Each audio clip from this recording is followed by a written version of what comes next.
What's up guys? I hope you are doing well. I am Veer. Welcome to still और family. तो कैसे हो मेरे दोस्तों? मैं आशा करता हूँ शानदार तरीके से आप लोग अपनी लाइफ को एंजॉय कर रहे हो, अपनी सेहत, फैमिली और पाय का ध्यान काफी अच्छे से रख रहे हो. अच्छा, आप लोग जैसे कि अपनी कंट्री की करेंसी यूज करते हैं, क्या आप लोगों को पता है कि देश के अंदर एक 0 रुपये का नोट भी होता है? यस या फिर नो? आप में से कितने ऐसे फैमिली मेंबर है जो जानते हैं कि हमारे देश के अंदर 0 रुपये का नोट भी होता है? इसके बारे में आप लोग बताइए, वीडियो को पॉज करके देखता हूं कौन कौन इसका आंसर देता है. बाकी इसके बारे में पूरी इंफॉर्मेशन मैं आप लोगों को बताऊंगा, आखिर क्या है ये 0 रुपये का नोट, और आप लोग इसको आंसर राइटिंग में भी यूज कर सकते हैं क्योंकि ये काफी इंपॉर्टेंट कॉन्सेप्ट है इसके पीछे, जो कि करप्शन को खत्म करने का काम करेगा. तो काफी प्यारा एक छोटा सा एक इंट्रोडक्शन इसके बारे में आप लोगों को दूंगा. अगर कोई आप लोगों से पूछ ले तो पता होना चाहिए कि आप लोगों के देश के अंदर कुछ ऐसी चीज भी है. मुझे काफी इंटरेस्टिंग कॉन्सेप्ट लगा था जब मैंने इसके बारे में जाना था, सोचा आप लोगों के साथ में आज शेयर करता हूं. आज है 20 दिसंबर. काफी शानदार आज के डिस्कशन रहेगा, बहुत सारे आर्टिकल आप लोगों को जानने को मिलेंगे, डिटेल में डिस्कस करूंगा. और आज आप लोगों को जो ईरान न्यूक्लियर डील है उसके बारे में तो आप लोगों के चक्षु खुल जाएंगे. देखिए, मतलब ऐसी ऐसी चीजें आप लोगों को बताऊंगा कि आप लोग बोलेंगे वाह मजा आ गया. बहुत सारी इंटरेस्टिंग चीजें हैं, कहां से निकाल कर लाया जाता है यूरेनियम, क्या क्या है, क्या आइसोटोप, क्या आइसोबार होते हैं, कैसे कैसे इसका यूज किया जाता है और क्या क्या हम लोग बनाते हैं. तो काफी कुछ शानदार हम लोग यहाँ पर डिस्कस करेंगे. और क्या है ईरान न्यूक्लियर डील, कैसे कैसे ये डील आगे बढ़ी, इंडिया के ऊपर क्या इंपैक्ट पड़ता है इसका, बहुत सारी तमाम मुद्दे और बहुत सारी और भी बातें आप लोगों को जानने को मिलेगी. इसी के साथ में फिर मनी के बारे में बात करेंगे, क्रिप्टो करेंसी के बारे में भी एक आर्टिकल है उसके बारे में हम लोग बात करेंगे, डिटेल में समझेंगे क्या है ये दिक्कत और सारी बातें इसके बारे में हम लोग समझेंगे. और इसी के साथ में काफी इंपॉर्टेंट आर्टिकल आप लोगों को देखने को मिलेगा पेगासस के बारे में भी. तो कहने का मतलब ये कि एंड तक वीडियो को देखेगा, सुनकर आप लोगों के चक्षु खुल जाएंगे.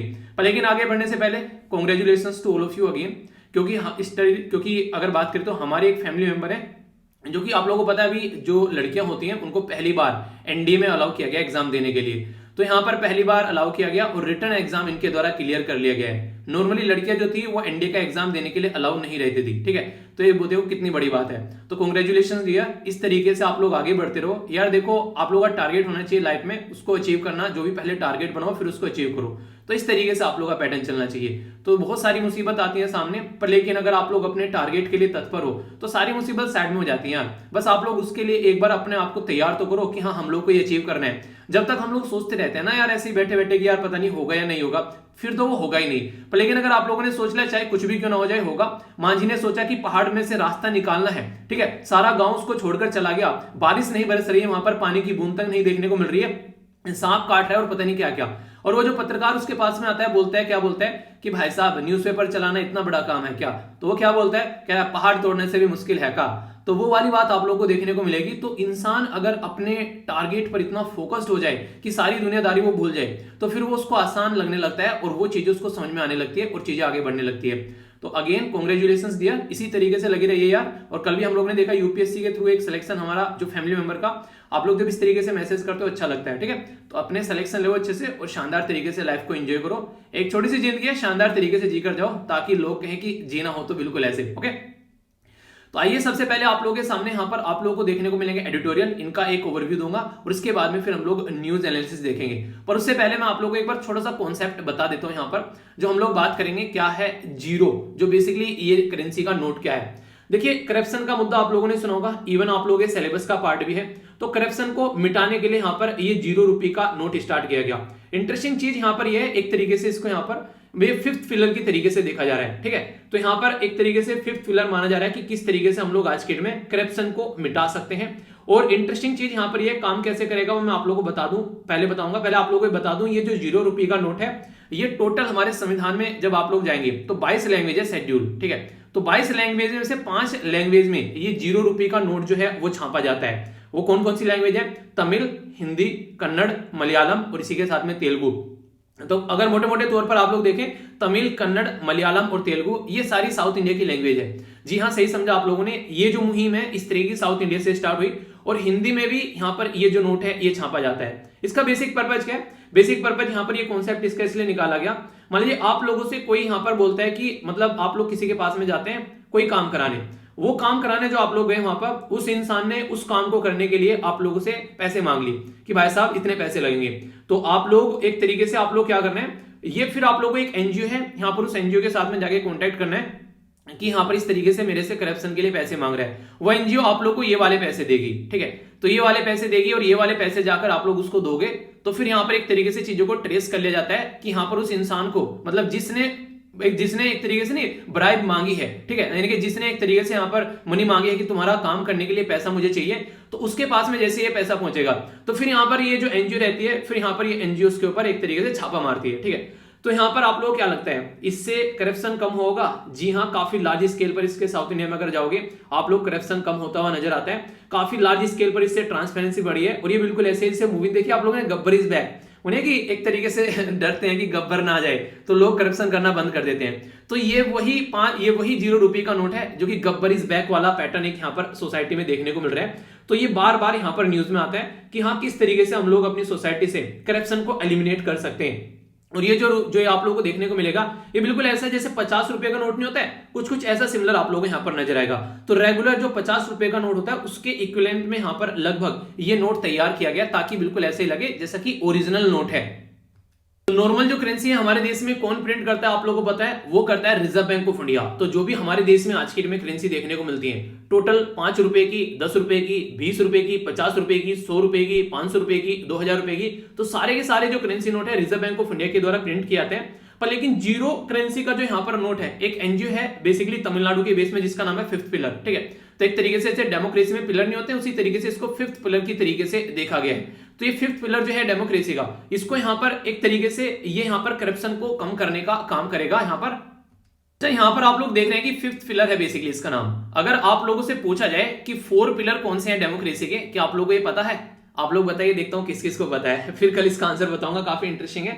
और ये क्वेश्चन भी एग्जाम में कई बार आप लोगों से पूछा गया है कि डेमोक्रेसी के 4 पिलर क्या है, और आप लोग उनको आंसर राइटिंग में भी यूज कर सकते हैं, ठीक है।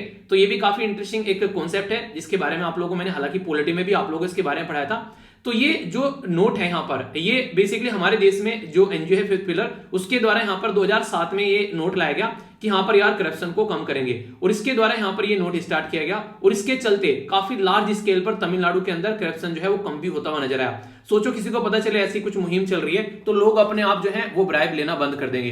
तो काफी प्यारा सा एक छोटा सा कॉन्सेप्ट है। कोशिश करना कि आप लोग अगर आंसर राइटिंग में कहीं लिखने को आए करप्शन के बारे में कोई मुद्दा, तो इसके बारे में आप लोग वहां पर जरूर मेंशन करना, तो काफी इंटरेस्टिंग आप लोग का एक आंसर बनता हुआ नजर आएगा। और डायरेक्ट भी क्वेश्चन पूछा जा सकता है कि कौन इसको प्रिंट करता है, क्या क्या बातें, तो बेसिक और कितनी लैंग्वेज में आप लोग को देखने को मिलेगा। तो 5 लैंग्वेज हैं जो हमारे 8वें शेड्यूल के अंदर आप लोग को 22 लैंग्वेज देखने को मिलती है उसमें से, ठीक है। आइए अब नजर डालते हैं यहाँ पर कौन से आर्टिकल हम लोग डिस्कस करेंगे। पहले आर्टिकल देखेगा, फिर न्यूज एनालिसिस भी आज काफी शानदार है, उसको देखकर भी आप लोगों का मजा आ जाएगा। तो एक एक आर्टिकल को अच्छे से आप लोग एंजॉय करना ताकि कोई भी कंफ्यूजन आप लोग को देखने को न मिले। सबसे पहला जो यहाँ पर ये आर्टिकल है बहुत ही डिटेल में डिस्कस करने वाला हूं, पेगासस वायरस के बारे में बात कर रहे हैं, उसकी बैकग्राउंड इन्फॉर्मेशन के साथ में। अगर क्वेश्चन में आप लोगों से यहाँ पर पूछूं तो आप लोग आंसर दीजिए, तब तक फिर आर्टिकल डिस्कस करूंगा तो आप लोग उसका आंसर बता ही दूंगा मैं आप लोगों को। हमारे देश में अभी 2 कमेटी बनाई गई पेगासस की इंक्वायरी करने के लिए। दोनों कमेटी के नाम आप लोग बताइए और किस किस के द्वारा दोनों कमेटी बनाई गई हैं ये आप लोगों को बताना है। और प्राइवेसी जो है वो फंडामेंटल राइट में आर्टिकल होता है बेसिकली, जिससे प्राइवेसी को निकाला गया, वो कौन सा आर्टिकल है?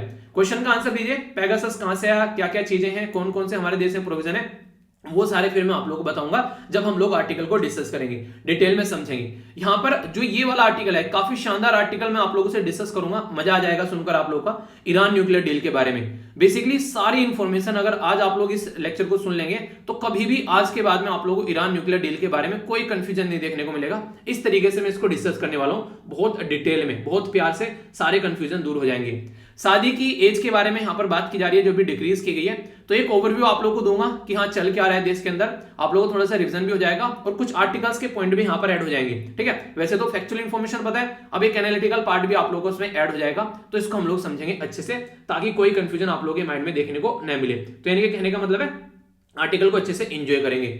यहां पर जो ये साइड में आर्टिकल है यहाँ पर ये वाला बेसिकली क्रिप्टो करेंसी के बारे में बात कर रहा है। और क्रिप्टो करेंसी के बारे में यहाँ पर इंटरेस्टिंग चीज जो इसमें बोली गई आर्टिकल है मुझे बड़ी प्यारी लगी कि सोचो आप लोग सुबह को उठे हो, मतलब सुबह को आप लोग सोकर उठ रहे हो और पता चला आप लोगों को देश में कि बिटकॉइन को लीगल टेंडर बना दिया गया है। जैसे आप लोगों ने सुना था ना कि 8 नवंबर 2016 में प्राइम मिनिस्टर मोदी जी के द्वारा बोला कि 500 और 1000 के नोट जो हैं वो आज की रात से जो है वो चलने बंद हो जाएंगे, यानी कि लीगल टेंडर खत्म हो जाएगा। लीगल टेंडर मतलब गवर्नमेंट जिसकी रेस्पॉन्सिबिलिटी लेती है, एक तरीके से ऐसा आप लोग बोल सकते हैं। तो यहां पर बोला जाए कि बिटकॉइन जो है वो देश के अंदर लीगल टेंडर हो गया तो कैसा लगेगा। तो मतलब काफी इंटरेस्टिंग है, इनके द्वारा आर्टिकल लिखा गया।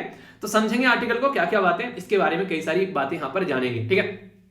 इसी के साइड में जो नीचे वाला आर्टिकल है ये बिल्कुल किसी काम का नहीं है, आप लोग इसको स्किप कर सकते हैं। जयललिता जी जो कि साउथ इंडिया से अगर बात करें, साउथ इंडिया में जब एक ऐसी एक बहुत ही शानदार एक पिलर की तरीके से एक लीडर थी, एक लेडी, एक तरीके से आप लोग नहीं इंस्पिरेशनल लेडी आप लोग बोल सकते हैं। उनकी जब डेथ हुई तो उनके बाद में पूरा जो राज्य है वो अलग अलग चीजों में बट गया।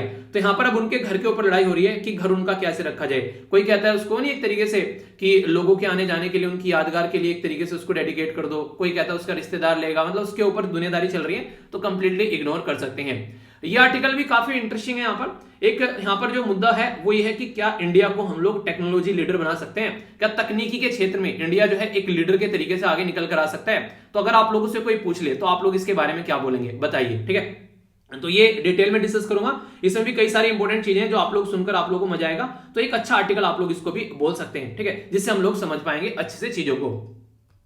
साइड में यहां पर जो डेटा पॉइंट है ये बेसिकली एक ओवरव्यू दे देता हूं, कम से कम आप लोगों को पता रहेगा, बाकी ज्यादा इंपॉर्टेंट नहीं है। बोला जा रहा है कि अभी रिसेंटली कोविड-19 के चलते जो टर्बुलेंस देखने को मिला उसकी वजह से एयर की फ्लाइट थी वो सारी बंद हो गई, ठीक है। तो एयर की जो फ्लाइट थी वो बंद हो गई, अब फिर से उसको स्टार्ट किया गया। तो यहां पर नवंबर के महीने में 1 करोड़ डोमेस्टिक पैसेंजर जो है उनके द्वारा ट्रेवल किया गया एयरलाइंस के थ्रू। तो यानी कहने का मतलब यहां पर ये फिर से चीजें जो है वो थोड़ी पैटर्न में नजर आ रही है। हमारे देश में 3 इंपॉर्टेंट एयरलाइंस के नाम आप लोग याद रख लीजिएगा। एक का नाम आप लोगों को पता ही होगा, स्पाइस जेट हो गया, दूसरी का पता होगा इंडिगो हो गया, और तीसरी का है विस्तारा। तो ये 3 मेन एयरलाइंस आज की डेट में आप लोग को देखने को मिल जाती हैं। तो यहां पर इनमें सबसे ज्यादा जो उछाल देखने को मिला और फिर डाउन देखने को मिला वो इंडिगो में देखने को मिला, ठीक है। इसी के साथ में मतलब सारी मतलब ठीक ठीक है, कुल मिलाकर अगर देखा जाए मतलब इंडिगो जो है वो सबसे ज्यादा ऊपर भी गई और इंडिगो जो है सबसे ज्यादा नीचे भी आई, ये माना यहाँ पर जा रहा है। तो इस तरीके की कंडीशन यहाँ पर देखने को मिली। बाकी कितना राइज कितना फाइल है कोई आप लोगों से एग्जाम में नहीं पूछेगा, बस पता होना चाहिए हल्का सा कि अच्छा क्या क्या चीजें हैं, ठीक है। बाकी ये वाला जो आर्टिकल है ये कंप्लीटली पॉलिटिकली मोटिवेटेड आर्टिकल है, आप लोग इसको इग्नोर कर सकते हैं, कुछ भी आप लोग का नहीं बिगड़ेगा अगर इसको छोड़ देंगे, ओके। एक क्वेश्चन आगे बढ़ने से पहले देखता हूं कौन कौन इसका आंसर देता है, और इसके बारे में एक छोटा सा आर्टिकल भी आप लोगों को आगे देखने को मिलेगा। इंडियन आर्मी के द्वारा जब गोवा को लिबरेट कराया गया, यानी कि गोवा को जब आजाद कराया गया, तो कौन सा ऑपरेशन चलाया गया? ऑपरेशन विजय, ऑपरेशन शक्ति, ऑपरेशन गरुड़ा, या फिर नन ऑफ द अबोव। तो सही आंसर क्या है? ए, बी, सी, एफ, डी। तो आप लोगों को बताना है, जो भी सही आंसर बताएगा उसको मिलेगी एक चॉकलेट, ठीक है। चॉकलेट क्या मतलब, अच्छे से आप लोग आंसर दीजिए यार, अच्छे से पढ़ाई करते हो तो अच्छा लगता है, ठीक है। जो भी क्वेश्चन पूछता हूं उनके आंसर दिया करो अच्छे से डिटेल में, फिर मजा भी आता है मेरा भी पढ़ाने में जब आप लोग आंसर देते हो, पार्टिसिपेट करते हो, ओके। अब जो आर्टिकल मैं आप लोगों से डिस्कस करने वाला हूं वो सुनकर आप लोगों के चक्षु खुलने वाले हैं, तो इसलिए अपनी पेटी बांध लीजिए बेल्ट, काफी कुछ मजा आप लोगों को आने वाला है। बात करेंगे joint comprehensive plan of action के बारे में। तो ये काफी इंपॉर्टेंट हमारे लिए आर्टिकल हो जाता है जीएस पेपर 2 के हिसाब से, हमारे पड़ोसी देश क्या कर रहे हैं और कौन कौन से एग्रीमेंट देखने को आप लोगों को मिल रहे हैं। वैसे तो नॉर्मल भाषा में इसको ईरान न्यूक्लियर डील बोलते हैं, पर लेकिन ये बिल्कुल ऐसे है जैसे बजट है ना, बजट बोल दे तो आप लोग नॉर्मल भाषा में बजट बोल दिया, ठीक है। पर लेकिन रियलिटी में लिखा हुआ क्या है उसके बारे में, संविधान के अंदर आप लोगों को बोलते हैं उसको एनुअल फाइनेंशियल स्टेटमेंट। तो बजट को एनुअल फाइनेंशियल स्टेटमेंट बोलते हैं। ऐसे ही इसका नॉर्मल नाम क्या हो गया, ईरान न्यूक्लियर डील बोल दिया कि ईरान के साथ में न्यूक्लियर बॉम्ब से रिलेटेड या फिर न्यूक्लियर मटेरियल से रिलेटेड डील साइन की गई। और उसका असली नाम क्या है, साइंटिफिक नेम जो यहां पर बुलाता है joint comprehensive plan of action, यानी कि एक तरीके से एक ऐसा प्लान बनाना जो कि ज्वाइंट हो और कॉम्प्रिहेंसिव हो, यानी कि सब मिलकर काम करें और उसका सॉल्यूशन यहां पर निकाला जाए, चहुमुखी विकास किया जाए, ऐसा बोल सकते हैं। अच्छा, इंटरेस्टिंग क्वेश्चन है वैसे ये, आप लोगों से पॉलिटी में इस तरीके के क्वेश्चन भी कई बार बन जाते हैं, और इकोनॉमी का तो मिक्स क्वेश्चन आप लोग बोल सकते हैं। जब मैंने बोला यहाँ एनुअल फाइनेंशियल स्टेटमेंट, जिसको नॉर्मली बजट बोलते हैं नॉर्मल भाषा में, ये किस आर्टिकल में लिखा हुआ है संविधान के? क्या किसी आर्टिकल में लिखा हुआ है? अगर हाँ तो बताइए कहां लिखा हुआ है, अगर ना तो फिर कोई बात ही नहीं है। ठीक है, तो बताइए, देखता हूं कौन कौन आंसर देता है। सबसे पहले मैं आप लोगों को लेकर चलूंगा ईरान, जिससे कि आप लोग आर्टिकल को भी अच्छे से समझ पाए। तो यहाँ पर एग्जैक्ट आप लोगों को ईरान की लोकेशन देखने को मिलेगी, ठीक है। तो ईरान एक ऐसी कंट्री है जो कि काफी इंपॉर्टेंट कंट्री है इस पर्टिकुलर रीजन में, और जब आप लोग इसको थोड़ा सा जूम करके देखेंगे, ठीक है, तो ये कई बार क्वेश्चन भी आप लोगों से यहाँ पर मैप बेस्ड बन जाता है कि यहाँ पर ये जो ऊपर वाला पोर्शन आप लोगों को यहाँ पर दिख रहा है ये क्या है, तो ये कैस्पियन सी हो गया यहाँ पर, ठीक है। इसके नीचे थोड़ा सा आप लोग आएंगे ईरान के, तो आप लोगों को पर्शियन गल्फ देखने को मिलेगा, ठीक है। थोड़ा सा और इधर आप लोग यहाँ पर आएंगे, इसको थोड़ा सा जूम करेंगे तो और भी कई सारे एरिया हैं, जैसे गल्फ ऑफ ओमान हो गया। ये जो टिप आप लोगों को दिख रहा है यहाँ पर, ये एक पर्टिकुलर, इसको नाम क्या बोला जाता है इस एरिया को, इसको काफी फेमस एरिया है, कई बार क्वेश्चन पूछा गया आप लोगों से कि पर्शियन गल्फ और गल्फ ऑफ ओमान को जो मिक्स करने वाला मिलाने वाला एरिया है उसको क्या बोलते हैं, ये आप लोग बताइए, बाकी मैं आप लोगों को आगे आर्टिकल में चलेंगे तो बताएंगे, ठीक है। ईरान जो है इसको आप लोग ध्यान से देखिए, अगर यहाँ पर तो इधर पाकिस्तान टच करता है, इधर अफगानिस्तान, यहाँ पर तुर्कमेनिस्तान, यहाँ फिर ये सेंट्रल एशियन कंट्री भी आप लोगों को देखने को मिलेगी, ठीक है। अर्मीनिया हो गया, अजरबैजान हो गया, तुर्की हो गया और इराक हो गया, और नीचे हो गया पर्शियन गल्फ, यानी कि कैस्पियन सी और पर्शियन गल्फ के बीच में हो गया ईरान, जिसकी कैपिटल है तेहरान। ईरान की जो करेंसी आप लोगों को देखने को मिलेगी वो है ईरानियन रियाल, और ये जो एरिया है जिसमें यहाँ पर ये ईरान पड़ता है इसको बोलते हैं मिडिल ईस्ट। तो कई बार आप लोगों ने सुना मिडिल ईस्ट वाला एरिया, तो ये है मिडिल ईस्ट वाला एरिया। तो यहाँ पर ये डायरेक्ट आप लोगों से कई बार इससे डायरेक्ट भी क्वेश्चन पूछे जा सकते हैं, मैप बेस्ड क्वेश्चन भी बन जाएगा, और बाकी और आंसर राइटिंग में क्या क्वेश्चन बनेगा उसके बारे में मैं आप लोगों से बात करूंगा ही। जैसे कि क्वेश्चन आप लोगों के सामने, इसको आप लोग अटेम्प्ट कीजिएगा, और इसी के साथ में जो भी आंसर देता है एक दूसरे का आंसर रिव्यू जरूर किया करो, ठीक है। बात की जा रही है give a brief account of joint comprehensive plan of action and also discuss the implication for India. तो ये जो सेकंड वाला पार्ट होता है ना, ये एग्जाम में आप लोगों के काम आएगा हमेशा, क्योंकि अगर कोई भी इंटरनेशनल लेवल का कोई इशू है तो हमेशा ये पूछेंगे कि इंडिया के ऊपर उसका क्या इंपैक्ट पड़ रहा है, तो इंडिया के रेफरेंस में देखा जाएगा, वरना दुनिया में क्या क्या चल रहा है सारी चीजों पे थोड़ी ना हम लोग ध्यान रखेंगे। तो भारत पर क्या प्रभाव पड़ेगा उसका, हर एक डायमेंशन से अगर बात करें जो भी इंपैक्ट पड़ेगा तो उसको हम लोग समझते हैं। तो ये इंपॉर्टेंट पॉइंट है, ये अलग से डिस्कस करूंगा, इसके बारे में हम लोग काफी डिटेल में बातें करेंगे जिससे आप लोग चीजों को समझ पाएंगे। तो पूरा मुद्दा है यहाँ पर joint comprehensive plan of action के बारे में। तो ये पूरा मुद्दा किसके ऊपर घूमता है, ईरान न्यूक्लियर डील। तो पहले ये न्यूक्लियर क्या है और क्या क्या चीजें होती हैं इसके बारे में हम लोग समझते हैं, फिर हम लोग आगे बढ़ेंगे, ईरान के बारे में जानेंगे और कैसे कैसे मुद्दा है यहाँ पर उसके हम लोग समझेंगे। देखिए हुआ क्या है यहाँ पर, नॉर्मली अगर आप लोग समझोगे, जैसे खेतों में से अगर बातें हम लोग करें, खेत में से गन्ना निकाल कर लेकर आते हैं, ठीक है, फिर उसको फैक्ट्री में लेकर जाते हैं, तो उसको हम लोग पीस कर उसमें से क्या निकालते हैं, उसमें से हम लोग रस निकाल लेते हैं, और फिर उसको आगे लेकर जाकर कोई चीनी बनाता है, उससे कोई गुड़ बनाता है, कोई शक्कर बनाता है, अलग अलग चीजें मटेरियल, और कोई रस निकाल कर पीता है, और कोई मेरे जैसा है तो क्या करता है गन्ने का रस निकालकर उसकी मतलब एक तरीके से क्या खीर भी बना लेता है, ठीक है। किस किसने खाई है गन्ने के रस की खीर, बताइए चलिए। तो उसकी खीर भी काफी स्वादिष्ट लगती है, शायद आप लोगों ने खाई होगी, खाई आप लोगों ने, नहीं खाई है तो बताना, किस दिन मैं पार्टी रखूंगा, सबको बुलाऊंगा, ठीक है। तो इसी तरीके से यहाँ पर यूरेनियम निकाला जाता है, यूरेनियम की माइनिंग की जाती है। तो माइनिंग की जाती है तो कुछ ऐसा मटेरियल लिखता है, और फिर इसकी मिलिंग यानी कि इसको पीसा जाता है, पीसने के बाद में ऐसा हो जाता है, और फिर इसको कंजर्व करके रखा जाता है। तो ये जो यहाँ पर यूरेनियम है ये आप लोगों को इस फॉर्म में देखने को मिलेगा, नॉर्मली जो येलोइश मटेरियल रहता है। ये जो येलोइश मटेरियल रहता है, अगर नॉर्मल भाषा में आप लोग इसको देखो तो जैसे आप लोगों ने देखा नहीं है घरों में जो दूध निकालने की जो रही होती है, जब उसको घुमाते हैं तो क्या होता है, उसमें से जो घी है वो बिल्कुल सेंटर में जम जाता है और जो दूध है वो साइड में निकल जाता है। नहीं, एक तरीके से दूध और घी जो एक तरीके से अलग अलग हो जाते हैं, यानी कि छाछ और जो घी है वो अलग हो गया दूध में से, ऐसा आप लोग बोल सकते हैं। ऐसा ही कुछ कॉन्सेप्ट आप लोग को देखने को मिलेगा, तो बिल्कुल भी रटना नहीं है, समझ लोगे तो लंबे समय तक याद रख पाओगे। यूरेनियम 235 और यूरेनियम 238, तो ये दो यूरेनियम के आप लोग यहाँ पर बेसिकली दो कंपोनेंट यहाँ पर यूरेनियम के देखने को मिलेंगे, जिसके बारे में अभी आप लोगों से बात करने वाला हूं। यहाँ पर ये चलता कैसे है, देखिए बेसिकली होता क्या है, यहाँ पर ये जो यूरेनियम है, यूरेनियम इसमें फीड किया जाता है, ठीक है। तो ये जो यूरेनियम है, यूरेनियम हेक्साफ्लोराइड, इसका नाम याद रखिएगा, इंपोर्टेंट आप लोगों से क्वेश्चन बन जाए तो थोड़ा सा आगे चलकर, तो यहाँ से इसको इसके अंदर डाला जाता है, ठीक है। तो फिर क्या रहता है, ये जो हैवियर U238 रहता है, ठीक है, तो सेपरेट कर दिया जाता है लाइटर एक तरीके से U235 है। तो कहने का मतलब ये है, अगर आप लोगों से कोई पूछ ले कि दोनों को अलग हो गया, तो एक तरीके से यहाँ पर जो बात करेंगे, तो जैसे कि यहाँ पर U238 हो गया, तो इसको आप लोग बोल सकते हैं ये क्या हो गया, ये बेसिकली मक्खन हो गया, यानी कि जो घी नहीं होता है वो जो बीच में बैठ जाता है, तो ये क्या हो गया, ये नीचे बैठ गया आकर, ठीक है। तो इसको अलग से रिमूव कर लिया, और बाकी का जो बचा हुआ U235 है इसको अलग निकाल लिया यहाँ पर, और ये है बेसिकली टॉप जो कि यहाँ पर ये मटेरियल है, इसको कलेक्ट कर लिया अलग से। और नॉर्मली जब यहाँ पर कोई बॉम्ब वगैरह बनाया जाता है तो यहाँ पर इसी का हम लोग यूज करते हैं। इसमें अगर आप लोग बात करें तो ये एक आइसोटोप होते हैं, ठीक है। आइसोटोप नॉर्मली आप लोग यहाँ पर देखने को मिलेंगे, आइसोटोप और जो आइसोबार, दोनों में आप लोगों को डिफरेंस क्या नजर आएगा। आइसोटोप नॉर्मली वो होता है जिसमें एटॉमिक नंबर सेम होते हैं, और आइसोबार जिसमें वेट आप लोगों को सेम नजर आएगा, एटॉमिक वेट। तो ये डिफरेंस आप लोगों को पता होना चाहिए, क्योंकि ये जनरल साइंस के अंदर डायरेक्ट क्वेश्चन पूछ लिया जाता है। अब यहाँ पर हम लोग बात करते हैं एनरिचमेंट के बारे में। तो एनरिचमेंट देखो, ये तो हम लोगों ने अलग अलग निकाला, तो इसका एनरिचमेंट कैसे होता है, तो बड़े बड़े इस तरीके के बहुत सारे स्टील के ऐसे टेम्पर टाइप में लगाए जाते हैं, और इनमें इसको एनरिच किया जाता है, और पूरा एनरिच का जो प्रोसीजर है ये मैं आप लोगों को यहाँ पर दिखा रहा हूँ, ठीक है। तो यहाँ से आप लोगों को देखने को मिलेगा, जैसे ये अभी इसमें डाला गया, जिस तरीके से मैंने बताया ना अभी यहाँ पर, ये पूरा प्रोसीजर जो यहाँ पर मैंने आप लोगों को समझाया, पूरा एनरिचमेंट का प्रोसीजर आप लोगों को देखने को मिलेगा। एनरिच का क्या होता है, मतलब अगर बोला जाए आप लोगों से, एनरिच का मतलब है किसी चीज को इंप्रूव करना और अच्छे लेवल पर उसको लेकर जाना, तो इसका एनरिचमेंट क्या होता है। तो जैसे जैसे ये एनरिचमेंट होता है और यहां से आप लोगों को ये मिलता है यहाँ पर जो मटेरियल, जिसको U235 यूरेनियम आप लोग बोलते हैं। तो फिर इसको आप लोग एक तो सिविल यूज के लिए यूज कर सकते हैं, मतलब जैसे बड़े बड़े आप लोगों को देखा ना, बड़े बड़े बिजली बनाने के षड्यंत्र लगे हुए हैं, ठीक है, तो इस तरीके से आप लोगों को देखने को मिलेगा बड़े बड़े प्लांट लगे हुए हैं बिजली बनाने के। तो यहाँ पर यूरेनियम का जो एनरिचमेंट होता है, जिसको घुमाया जाता है, प्योर यूरेनियम बनाया जाता है, वो 3 से लेकर 5% की जरूरत होती है ओनली। पर लेकिन अगर इससे ज्यादा एनरिच करेंगे तो फिर आप लोग बॉम्ब बना लोगे। तो ये जो बॉम्ब बन जाएगा इससे ज्यादा एनरिच करने के बाद में, और ये जो बॉम्ब बनेगा इसमें एनरिचमेंट आप लोगों को लगभग 90% देखने को मिलेगा। यानी कि बिजली बनाने के लिए आप लोगों को ओनली 3 से 5 के बीच में आप लोगों को जरूरत है। और जो निकल कर आता है यहाँ पर जो रॉ मटेरियल रहता है, वो नहीं, मैंने बोला खेतों से निकाल कर लेकर आते हैं, तो जो खेतों से निकल कर आते हैं ये बहुत ही कम एनरिच रहता है। पर लेकिन इसमें ऐसा नहीं, इसको मतलब एक तरीके से नहीं हो, आप लोग रॉ मटेरियल निकाल लेते हैं, उसमें से फिर माल निकालना है बाहर, वो वाला मुद्दा है। तो जब बम बना जाएगा तो ये 90% एनरिचमेंट देखने को मिलेगा, और ये बॉम्ब फिर ऐसा आप लोगों को नजर आएगा फटता हुआ। इसका बॉम्ब का चेहरा देखकर मुझे ऐसा लगा किम जोंग उनका फेस है, ऐसे मुझे फीलिंग आई, क्योंकि जब भी बॉम्ब के बारे में बात करते हैं आप लोगों ने देखा होगा उसकी हरकतें कि मैं बॉम्ब फोड़ दूंगा और ये कर दूंगा वो कर दूंगा, तो मुझे एकदम इसका चेहरा याद आ गया। अभी समझते हैं मुद्दा क्या है। ये तो एनरिचमेंट का पूरा प्रोसीजर आप लोगों ने समझ लिया, कैसे कैसे पूरा एनरिच किया जाता है। अब ये पूरा डील क्या है, तो इसी एनरिचमेंट के इर्द गिर्द आप लोगों को घूमती हुई नजर आएगी कि एनरिचमेंट यूएसए कहता है कि ईरान को ये करना है, पर ईरान यहां पर इसको करने के लिए तैयार हो जाता है बॉम्ब बनाने के लिए, और यूएसए चाहता नहीं है कि यहां पर बॉम्ब बनाया जाए इस तरीके से।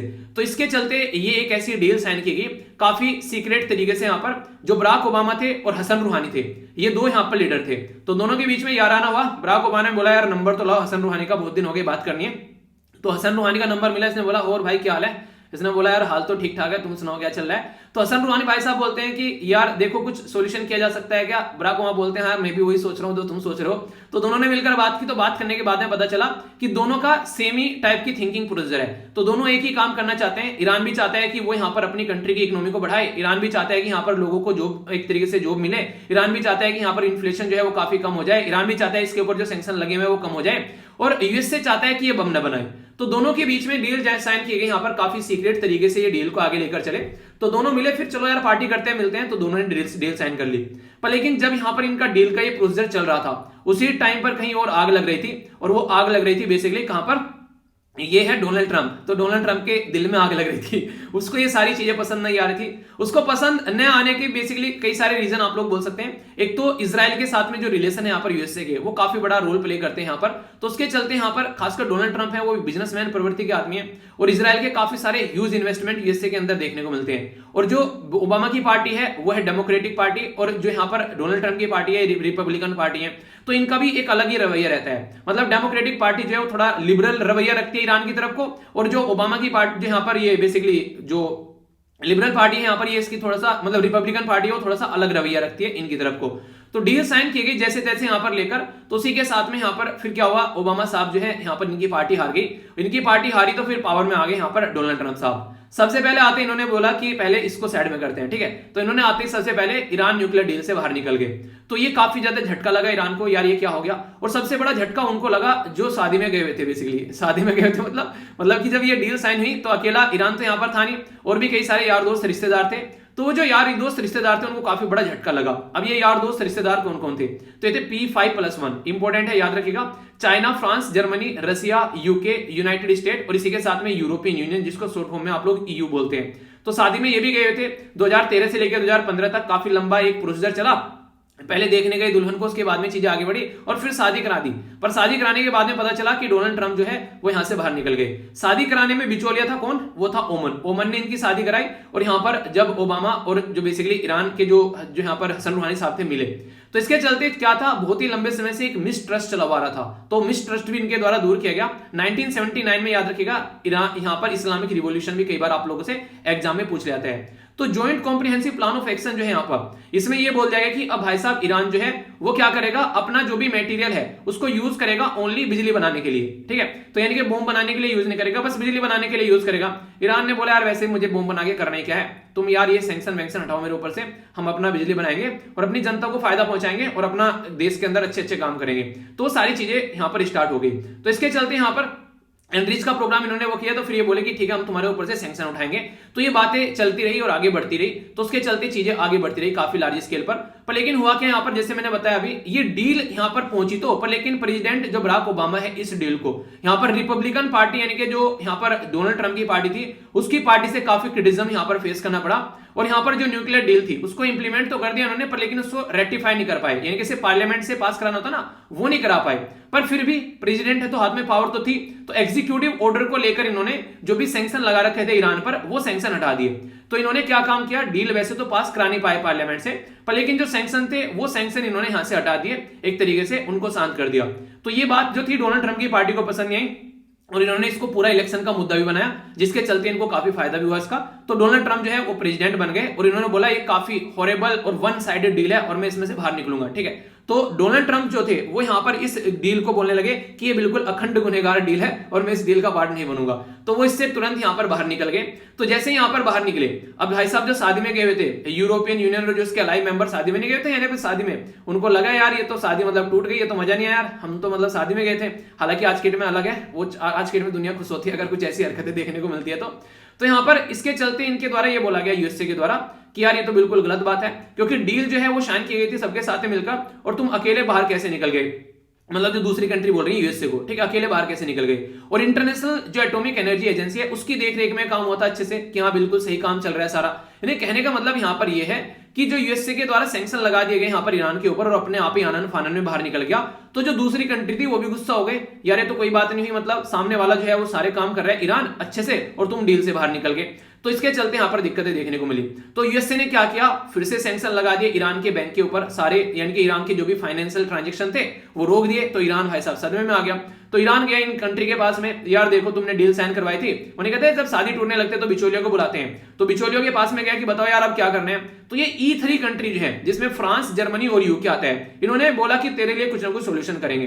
तो ये जो सोल्यूशन किया गया वो सॉल्यूशन काफी इंपॉर्टेंट है और ये क्वेश्चन की फॉर्म में भी पूछा जाता है कई बार। इसको बोलते हैं यहां पर INSTEX, ठीक है। तो INSTEX सॉरी यार गला पकड़ने लगता है कई बार। तो यहां पर INSTEX है, यहां पर इसके बारे में भी आप लोगों से बात करूंगा। तो स्पेशल पर्पज व्हीकल बनाया कि ठीक है यार वो तुम्हारे बैंक पर अगर यहां पर एक तरीके से सैंक्शन लगा रहा है और बोल रहा है हमारा डॉलर आप लोगों को यूज नहीं करना है, और अगर कोई और भी यहां पर अगर कोशिश करेगा ईरान के साथ में रिलेशन बनाना, उसके ऊपर भी सैंक्शन लगाएगा अगर कोई बैंकिंग ट्रांजैक्शन करेगा। तो ये इससे दादागिरी चलाता है, ऐसी जगह आप लोग ऐसा बोल सकते हैं, मतलब ताकतवर है तो कुछ भी करेगा। तो ये चीजें आप लोगों को देखने को मिलेगी। तो यहां पर जो E3 कंट्री है उन्होंने सोल्यूशन ढूंढ लिया। सोल्यूशन तो हर एक चीज का है, तो उन्होंने instrument in support of trade exchange, जिसको INSTEX याद रखिएगा, instrument in support of trade exchange, यानी कि एक इंस्ट्रूमेंट बनाया जो कि इनके ट्रेड को सपोर्ट करेगा और बिना इनका बैंकिंग सिस्टम को यूज किए हुए, यानी कि ना पैसा कहीं जाएगा ना बैंकिंग सिस्टम यूज होगा, तो फिर कैसे काम चलेगा समझ लेते हैं। जैसे ईरान जो है वो यूरोपियन जो कंपनीज है उनको अपना तेल या फिर जो भी सामान है उसके पास में वो एक्सपोर्ट करेगा, ठीक है। अब ये कंपनी जो है यहाँ पर जिनके पास में यहाँ पर ये सामान जाएगा, ये क्या करेंगे यहाँ पर यूरोपियन यूनियन के अंदर जो भी बैंक है, ठीक है, तो वहां पर उसमें इनका एक्सचेंज चलेगा, वहां पर पैसा जाएगा और वहां से एक तरीके से क्या करेंगे, मान लीजिए इन्होंने क्या किया, जो यहाँ पर तेल गया तो तेल के पैसे तो देने इनको, तो तेल के पैसे न देकर ये क्या करेंगे, इसके बदले में यहाँ पर ये बेसिकली इंपोर्ट करेंगे यहाँ पर मेडिसिन वगैरह या फिर जो भी गुड्स वगैरह है, यानी कि पैसे में काम ही खत्म हो गया एक तरीके से। ये INSTEX जो है आप लोग मोटे मोटे तौर पर बोलूं तो बार्टर सिस्टम हो गया।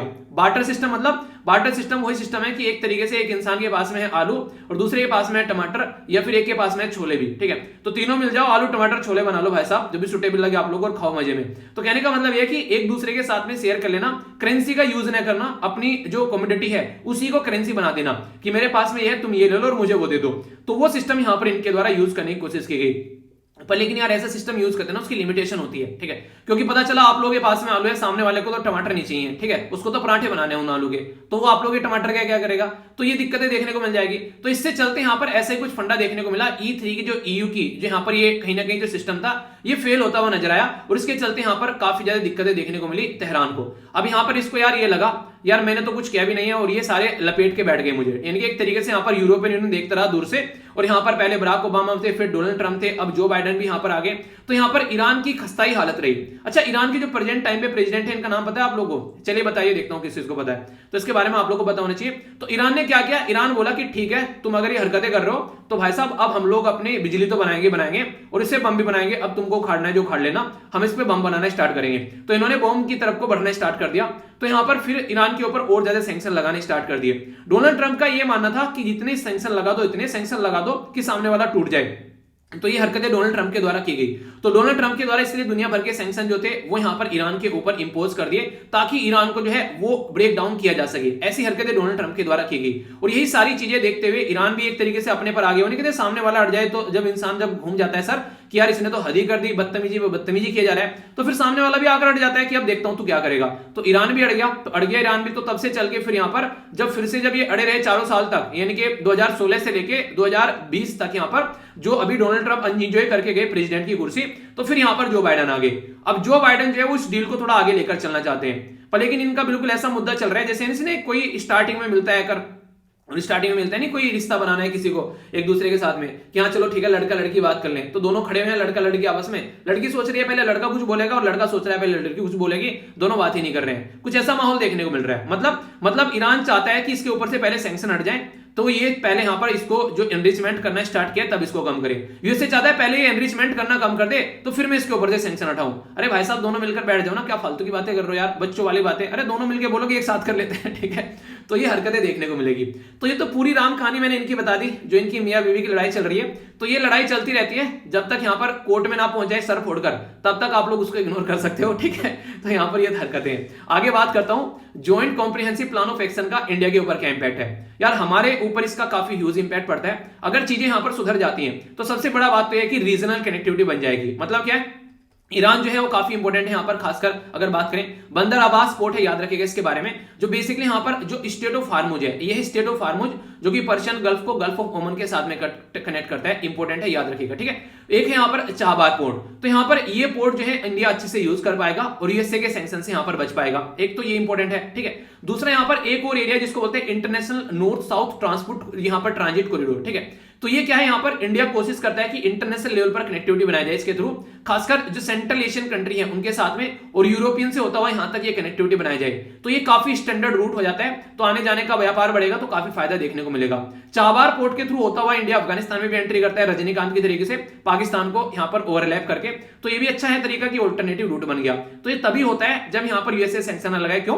क्योंकि एक तो S-400 पर यूएसए सैंक्शन लगाता है और दूसरा यहां पर यूएसए का सैंक्शन आप लोगों को इस पर भी देखने को मिलेगा, जिसको बोलते हैं बेसिकली कार्डसा, ठीक है।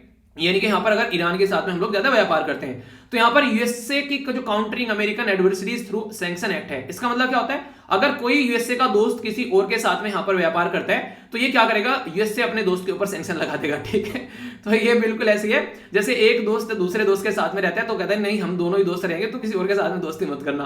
तो हरकतें हैं, तो इससे इंडिया को दिक्कत देखने को मिलती है। तो इंडिया ने अपना काफी लार्ज स्केल पर जैसे ऑयल वगैरह खरीदा करता था वो ईरान से कम भी कर दिया, उसके नेगेटिव इंपैक्ट भी देखने को मिले। क्यों? क्योंकि ईरान जो है वो चाइना की गोद में जाकर बैठ गया। तो सारी हर एक कोई ना कोई दिक्कत किसी न किसी चीज की देखने को मिलती है। तो अब यहां पर अगर इनके बीच में रिलेशन बढ़ते हैं और ईरान न्यूक्लियर डील आगे बढ़ती है तो सस्ता तेल मिल जाएगा, एनर्जी सिक्योरिटी हमारे देश की अच्छी रहेगी, तो ये अच्छा रहेगा। इंपॉर्टेंट पॉइंट है, याद रखना, हमारे देश में 85% हम लोग लगभग आज के डेट में क्रूड ऑयल खरीदते हैं। क्या आप लोगों को पता है नेचुरल गैस जो है वो बाहर से कितना खरीद कर लेकर आते हैं, ठीक है। बताइए, अभी 2 दिन पहले आप लोगों को मैंने पढ़ाया था, कोई कंफ्यूजन आप लोगों को नहीं होना चाहिए, ठीक है। लेकिन मैंने आप लोगों को बताया भी था यहाँ पर, ये जो 2 वीडियो होती है ना रेगुलर, ये आती है आप लोगों की अब नैनो मैगजीन शाम को आती है 8:30 बजे, ठीक है, 8:30 बजे आती है और इसका टाइम लगभग 6:30 बजे मैंने किया है, जो कि मॉर्निंग में आप लोग की आती है हिंदू की वीडियो। तो ये दोनों वीडियो आप लोग का एक कंबाइंड चहुमुखी विकास कर देगा और दोनों को रेगुलर देखोगे तो इनको कंटिन्यूअस आप लोग देखते रहिए, कोई कंफ्यूजन आप लोग के अंदर नहीं होना चाहिए। तो इसलिए डिटेल में यहाँ पर सारी चीजें रहती हैं और उसमें कई सारे ऐसे पॉइंट रहते हैं, जैसे PIB हो गया जो कि इंपॉर्टेंट सोर्स है, ठीक है, ऑल इंडिया रेडियो हो गया या कोई अलग न्यूज़पेपर के आर्टिकल हो गए, तो वहां पे मैं कवर कर लेता हूं। और करंट नहीं रहता यार, वो स्टैटिक और करंट आप लोग का मिक्स रहता है, तो उसको आप लोग एंजॉय किया कीजिए अच्छे से, ताकि सारा आप लोग का चहुमुखी विकास हो सके और अच्छे से डील अब चीजों को लेकर आप लोग चल सके। तो ये चीजें आप लोग को ध्यान रखनी है, ठीक है। तो ये तो पूरा आर्टिकल, तो कैसा लगा पूरा आर्टिकल? अब क्वेश्चन का आंसर आप लोग दे पाएंगे अच्छे से।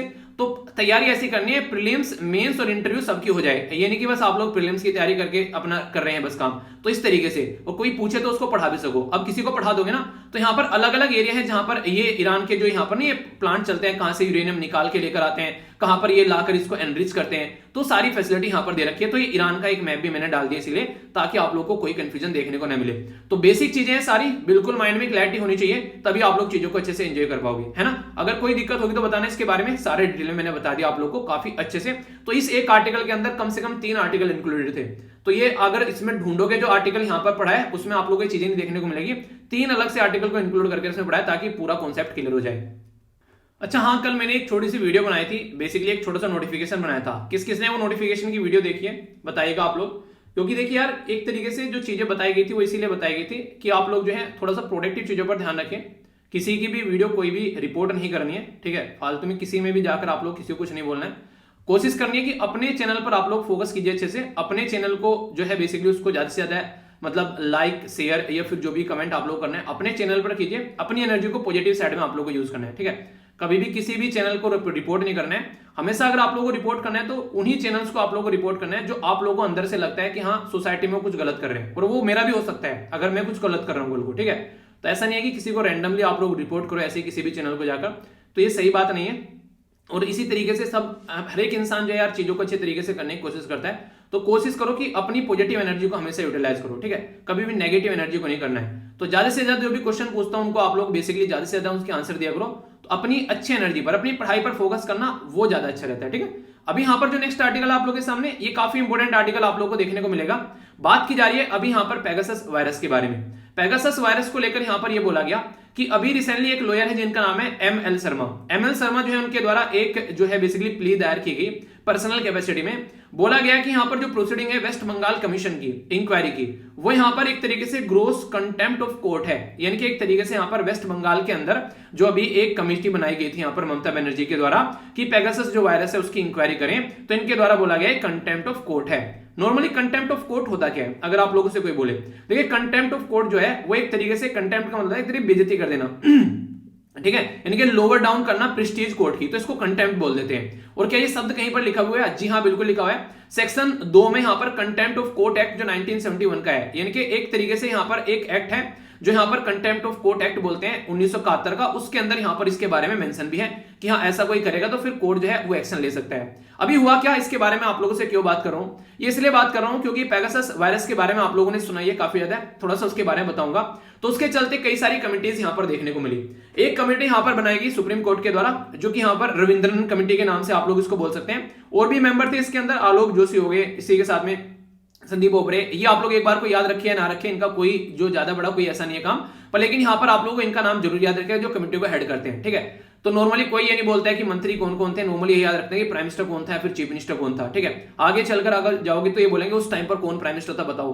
रेयरली कोई पूछेगा उस टाइम पर ये बताओगे कौन थे यहाँ पर बेसिकली एग्रीकल्चर मिनिस्टर, ठीक है। अगर कोई बड़ा मूवमेंट ना हुआ हो तो मूवमेंट वगैरह हो गया जैसे किसान का ये, तो ऐसे कोई पूछ लेगा तो यहाँ से कमेटी का नाम आप लोगों को पता होना चाहिए। तो ये सुप्रीम कोर्ट के द्वारा बनाई गई यहाँ पर रविंद्रन कमेटी कि जो भी यहाँ पर पेगासस वायरस है उसका गलत तरीके से इस्तेमाल हुआ है या फिर क्या हुआ है वो देखो। क्यों? क्योंकि सेंट्रल गवर्नमेंट हामी भरने के लिए तैयार ही नहीं है कि हाँ उसने कोई ऐसी हरकतें की है। तो यहाँ पर सुप्रीम कोर्ट में केस गया कि बहुत सारे लोगों की प्राइवेसी का हनन हुआ है और गलत तरीके से उसको यूज किया गया, तो उसने एक कमेटी बना दी। इसी के चलते कई सारे लोग ऐसे हैं जिनके साथ में हरकतें देखने को मिली।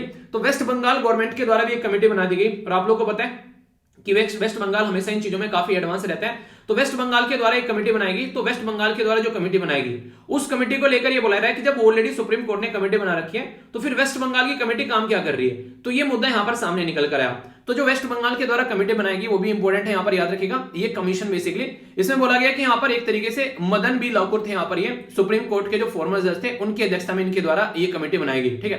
तो इसी के चलते यहाँ पर फॉर्मर कोलकाता के जो हाई कोर्ट थे यहाँ पर, जिनका नाम था यहाँ पर ज्योतिर्मय भट्टाचार्य, तो वो भी थे जो कि यहाँ पर इसको मैटर को देखेंगे। तो यहाँ पर ये बोला गया दो काम क्यों कर रहे हैं, यहाँ पर एक ही काम होना चाहिए। जब सुप्रीम कोर्ट ने बना दी और तुम भी उसमें अलग से चेक कर रहे हो तो ये तो एक तरीके से बेइज्जती वाली बात होगी सुप्रीम कोर्ट के लिए। कोर्ट का कंटेंट है इनके द्वारा ये बातें बोलेगी, ठीक है। तो ये पूरा मुद्दा यहाँ पर देखने को मिला। अब मुद्दा यहाँ पर क्या चलता है, यहाँ पर ये बोला जाता है कि देखिए अगर कोई भी इस तरीके से कमेटी निकल कर आती है तो उसमें ये देखते हैं कि आखिर इशू क्या रहा। तो इशू क्या निकल कर आता है, तो यह पेगासस वायरस का इशू है। यहाँ पर पेगासस यहाँ पर एक इस तरह कोई घोड़ा आप लोगों को देखने को मिलेगा यहाँ पर ये, तो इसके नाम पर इसका वायरस का नाम रखा गया पेगासस वायरस, जिसको आप लोग बोलते हैं। तो ये GS 2 और 3 के पॉइंट ऑफ व्यू से भी, वैसे तो ये 4th के पॉइंट ऑफ व्यू से एथिक्स में भी आप लोगों का क्वेश्चन बन सकता है, ठीक है। सोसाइटी पर उसका क्या नेगेटिव इंपैक्ट पड़ रहा है उसका आप लोगों को क्वेश्चन का GS पेपर फर्स्ट में बन जाएगा। तो इसका कोई ऐसा डिफाइन आप लोगों नहीं बोल सकते कि किसी भी इसमें इसका क्वेश्चन बन सकता है, ठीक है। इतना ह्यूज इंपैक्ट इसका देखने को मिला। तो इसके बारे में कई सारी बातें आप लोगों को थोड़ा सा मैं बताते हुए यहाँ पर चलूंगा, जिसके चलते आप लोग याद रखिएगा। सबसे पहले तो यहाँ पर आप लोग इसको देखिए, ये जो पर्टिकुलर स्किन है इसमें कई सारी बातें बोली गई। एक तो यहाँ पर ये बोला गया कि यार ये सिटीजन की प्राइवेसी का जो है बेसिकली उसका हनन कर रहा है। सिटीजन की प्राइवेसी का हनन कर रहा है मतलब आर्टिकल 21 काफी इंपॉर्टेंट है, जो कि हम लोग को राइट टू लाइफ के बारे में और पर्सनल लिबर्टी के बारे में बात करते हैं। यही आर्टिकल 21 जो है इसके चलते केस पहुंचा सुप्रीम कोर्ट के अंदर में, जिसको बोलते हैं के.एस. पुत्तास्वामी केस। उस के.एस. पुत्तास्वामी केस ने आर्टिकल 21 को राइट टू प्राइवेसी बोला कि इसके अंदर इसको डाल दो, क्योंकि जब इंसान कोई पैदा होता है तो उसकी प्राइवेसी भी उसके साथ में पैदा हो जाती है। तो इस तरीके से इसको यहां पर एक तरीके से सुप्रीम कोर्ट के द्वारा हार्ट ऑफ फंडामेंटल राइट भी बोला जाता है कई बार, क्योंकि सारी चीजें इसी के इर्द गिर्द घूमेगी। क्यों? क्योंकि इंसान जिंदा है तो चीजें हैं, जिंदा नहीं है तो कैसे यहां पर चीजें चलेंगी। इसलिए जैसे नेशनल ग्रीन ट्रिब्यूनल, जिसको आप लोग एनजीटी बोलते हैं, वो इन्वायरमेंट के बारे में बात करते हैं, तो ये बोलते हैं कि वो भी आर्टिकल 21 से ही प्रेरणा लेकर बनाया गया। क्यों? क्योंकि अच्छा जब इन्वायरमेंट रहेगा तो तभी हम लोग जिंदा रहेंगे, अगर इन्वायरमेंट अच्छा नहीं रहेगा तो कैसे जिंदा रहेगा। तो राइट टू लाइफ या प्रोटेक्शन ऑफ लाइफ या फिर लिबर्टी के बारे में जब बात करते हैं तो इसका मतलब ये होता है कि उससे रिलेटेड जो भी चीजें होंगी वो आर्टिकल 21 में आ जाएगी। इसीलिए पॉलिटी के अंदर जब मैंने आर्टिकल 21 आप लोगों को पढ़ाया था तो पूरा चैप्टर आप लोग यहां पर लगभग देखने को मिलेगा इसके ऊपर, तो वो सारी आप लोग चीजें देख सकते हैं। आगे राइट टू प्राइवेसी आर्टिकल 21 में मैंने आप लोगों को बताया थी यहां पर। इसी के चलते यहां पर कई सारे केसेस भी हैं, जैसे कि बात की जाती है, कई सारे यहां पर बात की जाती है। पहले स्टार्टिंग में यहां पर ये था बेसिकली एक खरक सिंह का केस, ठीक है, तो उसके द्वारा बोला गया था कि प्राइवेसी जो है फंडामेंटल राइट नहीं है। तो पहले भी इसके केस जा चुके हैं, ऐसा पहली बार नहीं हुआ है, ठीक है, तो पहले भी ऐसा हो चुका है। फिर 9 जज की बेंच बनी, उनके द्वारा और देखा गया चीजों को। फिर आधार केस आया, जिसको केस पुत्तास्वामी भी केस आप लोग बोलते हैं। तो ये आधार जजमेंट था, क्योंकि आधार का जो डेटा था वो लीक हो गया था और उसके बेस पर यहां पर केस पहुंचा सुप्रीम कोर्ट में कि आधार का डेटा तो इकट्ठा कर लिया इन्होंने, जिसमें आंख की पुतली, फिंगरप्रिंट्स, पता नहीं क्या क्या इन्होंने इकट्ठे कर लिए, पर लेकिन उसको ये सेव ही नहीं कर पा रहा है, वो मार्केट में बिखरा घूम रहा है, ठीक है। तो इसके चलते केस पहुंचा, तो केस पुत्तास्वामी का यहां पर केस बना और फिर उन्होंने प्राइवेसी को फंडामेंटल राइट बना दिया।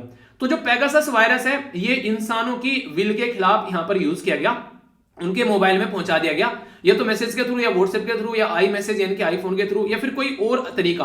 तो जैसे ही मोबाइल में ये गया तो जो भी यहां पर जर्नलिस्ट थे, जो भी यहां पर कुछ जज थे, जो भी यहां पर कोई ऐसा पर्टिकुलर लीडर था किसी अपोजिशन पार्टी का, ठीक है, कोई भी यहां पर प्रोटेस्ट करने वाला कोई इंसान था कहीं पर, जम्मू एंड कश्मीर के कई सारे लीडर के खिलाफ भी यहां पर, इवन आज ये वाला था कि सीबीआई के चीफ के खिलाफ भी यहां पर, तो यहां पर दुनिया भर के लोगों का डेटा जो है यहां पर वो इनके द्वारा एक तरीके से देखा गया, यानी कि एक तरीके से बोला गया, एक रिपोर्ट आई निकलकर जिसमें बोला गया कि पेगासस वायरस जो है 50,000 लोगों के खिलाफ यूज किया गया ऑल ओवर वर्ल्ड में। उसमें से 300 के करीब लोग जो थे वो इंडिया से निकल कर आते थे, जिनके खिलाफ पेगासस वायरस का इस्तेमाल किया गया। और ये ऐसा वायरस है अगर मोबाइल में जाएगा तो सारी चीजें कंट्रोल कर डालेगा। तो सारी चीजें मतलब मोबाइल समझो कोई और चला रहा है, वो माला माहौल देखने को मिलेगा। जो एक एनजीओ है यहाँ पर, जो एनजीओ नहीं सॉरी, मतलब एक तरीके से यहाँ पर एक एनएसओ ग्रुप है, एनएसओ ग्रुप नाम का एक यहाँ पर कंपनी है, किसका, इजराइल का। उसने ये बोला था कि यार ये वायरस हम लोग बना रहे हैं इसलिए ताकि कल को चलकर कोई टेररिस्ट एक्टिविटी हो तो आप लोग उस टेररिस्ट के मोबाइल में इसको डाल सके और जान सके कि वो कोई हरकतें ना कर दे और उससे आप लोग चीजों को बचा सके। तो उसके लिए यहाँ पर इसको लाया गया था, पर लेकिन रियलिटी में जब चेक किया गया तो माहौल कुछ और ही देखने को मिला। तो ये जो माहौल यहाँ से निकल कर आया वो एक अलग पैटर्न में यहाँ पर सामने निकल कर नजर आया। तो इसी के बारे में यहाँ पर ये बातें देखने को मिली। तो इसी को चेक करने के लिए वेस्ट बंगाल की जो बेसिकली चीफ मिनिस्टर उनको लगा कि हाँ मैं भी अपना कुछ ना कुछ जुगाड़ कर लेते हैं, तो उनके द्वारा भी आनन फानन में एक कमेटी बना दी गई। तो सुप्रीम कोर्ट में ये मैटर पहुंच रहा, गवर्नमेंट एक्सेप्ट करने के लिए तैयार नहीं है कि हम लोगों ने ऐसा किया है, इजराइल की कंपनी ये बोल रही है हम तो बस गवर्नमेंट को ही बेचते हैं। तो ये ऐसा केस बन गया कि गवर्नमेंट हामी भरने के लिए तैयार नहीं है और उधर यहाँ पर ये इशू देखने को मिल रहे हैं, जिसके चलते तो उसी के चलते बोला गया यार इसका कुछ ना कुछ किया जाए। तो इन्होंने इसके चलते यहाँ पर एक कमेटी बना डाली, सुप्रीम कोर्ट ने भी और इसी के साथ में जो वेस्ट बंगाल के द्वारा भी। तो ये ऐसी चीजें आप लोग यहाँ पर देखने को मिलेगी। तो कई बार ऐसे इशू निकल कर आते हैं जिनके बारे में आप लोग याद रख सकते हैं। कुछ इंपोर्टेंट मुद्दे अगर मैं बात करूं यहाँ पर साइबर सिक्योरिटी को लेकर आप लोगों से कई बार पूछ जाते हैं। साइबर सिक्योरिटी जो है उसके अंदर इंडिया के अंदर एक तरीके से इंटीग्रल पार्ट है हमारे देश की नेशनल सिक्योरिटी का, यानी कोई भी अगर इस तरीके से आनंद फानन में कुछ भी करे तो ये काफी इंपॉर्टेंट है और इससे सारी चीजें गवर्नेंस हो गया, इकोनॉमिक हो गया, लोगों की वेलफेयर हो गया, सब पर इसका इंपैक्ट पड़ता है। क्यों? अभी रिसेंटली आप लोगों ने देखा महाराष्ट्र के अंदर एक पावर प्लांट था, उसको बेसिकली हैक कर लिया गया। ये एक तरीके से सिस्टम को ठप कर देने का, जिससे कहीं ना कहीं सारी चीजें सप्लाई बंद हो जाए, ऐसी भी चीजें देखने को मिलती है। तो एक तरीके से डिजिटल वॉरफेयर की कैटेगरी में आता है यहाँ पर। ये कल को चलकर किसी देश के ऊपर ना कोई बॉम्ब गिराना है, ना किसी देश के अपनी फोर्स को भेजना है, ना वहां पर कोई हथियार डालना है, ना कोई वहां पर गैस छोड़नी है। डिजिटली बैठे बैठे पूरे सिस्टम को हैंग कर दो, 5-7 घंटों के लिए हजारों करोड़ रुपए का नुकसान देश को हो जाएगा जरा सी देर में। तो ऐसा आप लोगों को देखने को मिलेगा। तो गवर्नमेंट और खासकर जो कॉर्पोरेट वर्ल्ड है, ठीक है, तो वो यहां पर चीजों को लेकर चले कुछ ऐसे प्रोग्राम ताकि जो भी रिक्वायरमेंट है वो सही हो जाए। क्योंकि बोलते रहे हम लोग डिजिटल इंडिया वो सारी चीजें, पर लेकिन रिक्वायरमेंट ये रहेगी कैसे हम लोग चीजों को सिक्योर कर सकते हैं। अभी यहाँ पर जो एजुकेशनल इंस्टीट्यूशन है including central university, private university या फिर इंडस्ट्रियल ट्रेनिंग सेंटर, उनको भी कॉर्पोरेट कर इसके अंदर चलना चाहिए ताकि ग्राउंड लेवल पर हम लोग चीजों को संभाल सकें अगर कोई दिक्कत निकल कर आती है। इसी के साथ में यहाँ पर इंडस्ट्रियल रिवोल्यूशन आप लोगों को पता है 4.0 अभी यहाँ पर चल रहा है, जिसके चलते यहाँ पर हम लोग क्या कर सकते हैं और स्ट्रॉन्ग साइबर सिक्योरिटी फ्रेमवर्क लेकर आना चाहिए। क्योंकि हम लोग अभी यहाँ पर 4D प्रिंसिपल जैसे कि ना एक तरीके से डिटेक्ट करना, डिस्ट्रॉय करना या डॉक्यूमेंट करना। तो ये सारी चीजें आप लोगों को देखने को मिलेगी 4D कॉन्सेप्ट। इसको तो आंसर राइटिंग में लिख दोगे ना तो एग्जामिनर कहेगा वाह क्या पढ़ाई कर रखी है, ठीक है। तो इस तरीके के छोटे छोटे आप लोग फ्रेमवर्क बना सकते हो अपने लिए आंसर राइटिंग जब आप लोग करने बैठोगे। तो आंसर राइटिंग देखो यार, at the end of the day ना आंसर राइटिंग बहुत काम आने वाली है, तो उसको मत छोड़ना चाहे कुछ भी क्यों हो जाए, ठीक है। अगर बात करें यहाँ पर किसी के चलते यहाँ पर मोबाइल और टेलीकम्युनिकेशन के बारे में, तो नेशनल साइबर सिक्योरिटी पॉलिसी और नेशनल टेलीकॉम पॉलिसी है वो देखने को मिलती है। पर लेकिन यहाँ पर आज की डेट में बात की जाती है कॉम्प्रिहेंसिव पॉलिसी लेकर आनी चाहिए, ठीक है, ताकि आगे लेकर चीजों को चला जा सके। तो इसके बारे में मैं आप लोग कुछ बातें बताऊंगा जो कि आप लोग समझ पाएंगे कि हमारे देश में रिसेंटली अभी कौन कौन से ऐसे प्रोविजन है जिनको आप लोग समझ सकते हैं। तो साइबर सुरक्षित भारत इनिशिएटिव हमारे देश में देखने को मिलेगा, 2018 में लॉन्च किया गया था ताकि अवेयरनेस फैलाई जा सके इसके बारे में और कोई दिक्कत देखने को नहीं मिले, ठीक है। तो यहाँ पर चीफ इंफॉर्मेशन सिक्योरिटी ऑफिसर भी रहते हैं और आईटी स्टाफ भी रहते हैं जो कि यहाँ पर सारे डिपार्टमेंट में चीजों को देखते हैं। National cyber security coordination centre देखने को मिला 2017 में, ये भी यहाँ पर इन्हीं चीजों में काम कर रहे हैं कि किस तरीके से आप लोग यहाँ पर कम्युनिकेशन वगैरह और ये सब डेटा वगैरह उनको कैसे अच्छे से रखना है ताकि रियल टाइम में चीजों को थ्रेट कोई आती है तो उसको चेक किया जा सके। इसी के साथ में साइबर सुरक्षा केंद्र देखने को मिलेगा, ये गवर्नमेंट के इनिशिएटिव है सारे, ठीक है, जिसको इंटरनेट के लिए यहाँ पर कैसे आप लोग यूज कर सकते हो ताकि कोई भी वायरस वगैरह मैलवेयर है उसको टैकल किया जा सके। आगे यहाँ पर इंडिया के बारे में बात करें तो इंडियन जो यहाँ पर साइबर सेंटर कोऑर्डिनेशन आप लोगों को देखने को मिलेगा, Indian cyber crime coordinate centre. तो ये यहाँ पर इनोग्रेट किया गया था गवर्नमेंट के द्वारा इन्हीं मुद्दों पर ध्यान रखने के लिए। नेशनल जो यहाँ पर साइबर क्राइम रिपोर्टिंग पोर्टल भी आप लोगों को देखने को मिलेगा। इसी को अगर रिपोर्ट करना है, कल को कुछ उल्टी सीधी हरकतें होती हैं आप लोगों के साथ में, पैसा निकल गया अकाउंट में से वो सब, तो इसको रिपोर्ट किया जा सकता है। कंप्यूटर इमरजेंसी रेस्पॉन्स टीम भी आप लोगों को देखने को मिलेगी, तो ये भी यहाँ पर आप लोगों के सामने नजर आएगा। यानी कि ये वो सारे स्टेप है जो गवर्नमेंट के द्वारा उठाए गए हैं अगर यहाँ पर कोई कल को कोई दिक्कत देखने को मिलती है। लीगलाइजेशन करने की बात की जा रही है तो इन्फॉर्मेशन टेक्नोलॉजी एक्ट है 2000 का और पर्सनल डेटा प्रोटेक्शन बिल है 2019 का, तो इसके हिसाब से इसको लीगलाइज करने की भी बात की जाती है। तो कहने का मतलब है कि प्रोविजन काफी ज्यादा है हमारे देश के अंदर, ऐसी बात नहीं है कि कुछ प्रोविजन नहीं है। तो इनके बारे में बेसिक इन्फॉर्मेशन याद रखेगा। और जो अटैक होते हैं वो भी कई तरीके के होते हैं, जैसे मेलवेयर आप लोगों ने बोल दिया, तो मेलवेयर एक मैलिशियस सॉफ्टवेयर होता है, एक तरीका सॉफ्टवेयर ही होता है मेलवेयर भी, जो कि यहाँ पर एक तरीके से रैंसम हो गया, स्पाईवेयर हो गया, वर्म्स, वायरस, टोर्जन, ये सारे वही होते हैं किसी के मोबाइल के अंदर पहुंचा दिया और फिर उसको हैक कर लेना। तो ये आप लोगों को देखने को मिलेगा। एक शब्द होता है फिशिंग। फिशिंग का मतलब क्या होता है? गैदर करना personal information using disruptive email या फिर वेबसाइट। इसीलिए बोलता हूं आप लोगों को कभी भी कोई ऐसा मेल आए लिंक उसमें हो तो उसके ऊपर क्लिक मत करना, ठीक है। आप लोग की इंफॉर्मेशन चोरी भी की जा सकती है और आप लोग का जो लैपटॉप, कंप्यूटर, मोबाइल वगैरह हैक भी हो सकता है। एक यहाँ पर इसको बोलते हैं basically Daniel of service attack, तो ये आप लोगों को देखने को मिलेगा, डीओएस जिसको बोलते हैं। तो इसमें क्या होता है, एक तरीके से आपकी जो मशीन है उसको शट डाउन कर दिया जाता है। कुछ ऐसे आप लोग यहाँ पर कई बार देखेंगे ना, खुलकर उसके ऊपर विंडो के ऊपर विंडो आ रही है। तो ये भी कई बार क्या रहता है, कोई मैलिशियस सॉफ्टवेयर इस तरीके से देखने को मिलेंगे जैसी हरकतें करते हैं। तो कई बार ये ऐसी चीजें यहाँ पर देखने को मिलती हैं। ओके, तो इसके बारे में भी आप लोग आइडिया रख सकते हैं। तो इसलिए यहाँ पर आप लोग क्या करा करें, अपना जो मोबाइल है या अपना जो कंप्यूटर उसको अप टू द डेट रखा करें, ठीक है। क्या करें, जैसे आप लोगों का कोई भी ऐप है मोबाइल के अंदर, प्ले स्टोर में जाइए और उसको अपडेट देखिए, अपडेट आ रखिएगा, तुरंत उसको अपडेट कर लीजिए, सारी दिक्कतें दूर हो जाएंगी। और देखिए आप लोग का जो कंप्यूटर है ना, उसमें कोशिश करो कि बाहर से कोई पेन ड्राइव लाकर न लगाओ। मैं आज तक भी काफी दिनों से मेरे मोबाइल, मेरे फोन जो लैपटॉप है उसमें एंटीवायरस नहीं है, ठीक है। पिछले 3 साल से लगभग मैं एंटीवायरस स्टार्टिंग में उसके साथ में आया था, एक्सपायर हो गया, मैंने डाला नहीं। पर लेकिन किस लिए चल रहा है लैपटॉप, आज तक का रिकॉर्ड है, मैंने उसमें बाहर से कोई भी पेन ड्राइव लाकर बाहर से नहीं लगाई है, ठीक है। कि कौन पेन ड्राइव लेकर आया, उसमें बाहर से फोटोकॉपी करा ली, वो करा ली और लगा ली लैपटॉप में आगे, आज तक नहीं लगाई है लैपटॉप के अंदर कोई बाहर की पेन ड्राइव। जो भी पेन ड्राइव है मैं अपनी खुद की रखता हूं, उसमें अपने लिए यूज करता हूं, जो भी उसको कहीं बाहर यूज नहीं की। जो बाहर यूज किया था वो बिल्कुल सेपरेट है, वो लैपटॉप में नहीं लगती कभी भी। तो मुझे ये लगता है कि अगर आप लोग थोड़ा सिक्योर रहेंगे तो बिना एंटीवायरस के भी आप लोग अपने लैपटॉप को सुरक्षित रख सकते हैं। ये मेरा मानना है, आप लोगों का क्या मानना है इसमें आप लोग अपनी राय बता सकते हैं। ये जो मुझे लगा मैंने आप लोगों के साथ में वो शेयर किया, ठीक है। तो ये थी बेसिक इन्फॉर्मेशन जिसके बारे में आप लोग आइडिया रख सकते हैं। अब जो नेक्स्ट आर्टिकल मैं आप लोगों के सामने डिस्कस करने वाला हूं वो इंटरेस्टिंग है, जिसके बारे में आप लोगों से बातें भी की थी यहाँ पर, ठीक है। ये क्रिप्टो करेंसी के बारे में बेसिकली बात करेगा। देखिए क्रिप्टो करेंसी जो है एक तरीके से इसको छद्म करेंसी आप लोग बोल सकते हैं, वर्चुअल करेंसी आप लोग बोल सकते हैं। बिल्कुल पुराने टाइम से अगर देखेंगे ना तो बार्टर सिस्टम के तरीके से यूज किया जाता था यहाँ पर गाय को, फिर आगे चल कर गोल्ड आ गया, फिर मेटल के कॉइन स्टार्ट हो गए, फिर पेपर, फिर कार्ड करेंसी यूज करने लगे, एटीएम वगैरह, फिर आप लोग इंटरनेट बैंकिंग वगैरह, और अब यहाँ पर क्रिप्टो करेंसी की बात करें तो ये एक तरीके से इवोल्यूशन आप लोगों को यहाँ पर करेंसी का देखने को मिलेगा, जो कि काफी इंपॉर्टेंट है। तो हमारे देश में अगर बात करें इसको तो यहाँ पर ये काफी इंपॉर्टेंट मुद्दा बन जाता है। और यहाँ पर ये जीएस पेपर 3 बैंकिंग, आईटी, यहाँ पर कंप्यूटर मोबिलाइजेशन रिसोर्सेज, इनके बारे में बात कर सकते हैं। अभी रिसेंटली कई बार ये न्यूज में भी देखने को मिला और इसके लिए भी आप लोगों से डायरेक्ट क्वेश्चन पूछा जा सकता है। अच्छा, एक और बात, कल मैंने आप लोगों को ऐसे दिया था, किस किसी ने लिखा हो, ठीक है, तो ये बताइए, क्योंकि ऐसे जो है हर सैटरडे में एक ऐसे लिख लिया करो यार, तैयारी को अपनी तैयारी की तरीके से लेके चलो। अगर ऐसे ही चलोगे कि हाँ बस आनंद फानन में कि पहले प्रीलिम्स कर लेते हैं फिर मेंस करेंगे और फिर आगे बढ़ेंगे, तो फिर कुछ नहीं आने वाला है। सॉरी, ऐसे नहीं, ये यहाँ पर एथिक्स का क्वेश्चन था। ऐसे तो मैंने आप लोगों को सैटरडे में दिया था, संडे में आप लोगों को एथिक्स का क्वेश्चन मैंने दिया था। यहाँ पर एक केस स्टडी था जो कि आप लोगों को अटेम्प्ट करना था, ठीक है। और यहाँ पर आप लोगों को ऐसे भी दिया था मैंने, नॉन परफॉर्मिंग पार्लियामेंट, ये वाला, तो इसको अटेम्प्ट किया करो। काफी सारे बच्चे आंसर लिखते हैं, आप लोग भी लिखा करो। इसमें 56,000 के करीब बच्चे जुड़े हुए हैं, ठीक है। तो ये वाला आंसर राइटिंग का ग्रुप है आप लोगों का, वीर तालियान ऑफिशियल के नाम से, और स्टडी लवर ऑफिशियल के नाम से यहाँ पर ये ग्रुप है, जहां से पीडीएफ वगैरह सारी मिल जाती है आप लोगों को। तो पार्ट बनाए रखिए इसको, तो इससे आप लोग कोई दिक्कतें देखने को नहीं मिलेगी, तो आप लोग अच्छे से चीजों को एंजॉय भी कर पाओगे, ठीक है। तो यहाँ पर आप लोग एक दूसरे का आंसर भी रिव्यू कर लिया करो। तो अभी यहाँ पर करेंसी के बारे में बात करें तो हमारे देश में क्या मुद्दा है। हमारे देश में लोगों ने काफी लार्ज स्केल पर जो है वो क्रिप्टो करेंसी को यूज करना स्टार्ट कर दिया। और राइटर का तो ये मानना है, आज की डेट में अगर मोटे मोटे तौर पर कोई आप लोगों से पूछे तो लगभग 15 मिलियन के करीब जो लोग हैं वो क्रिप्टो करेंसी को यूज कर रहे हैं, ठीक है।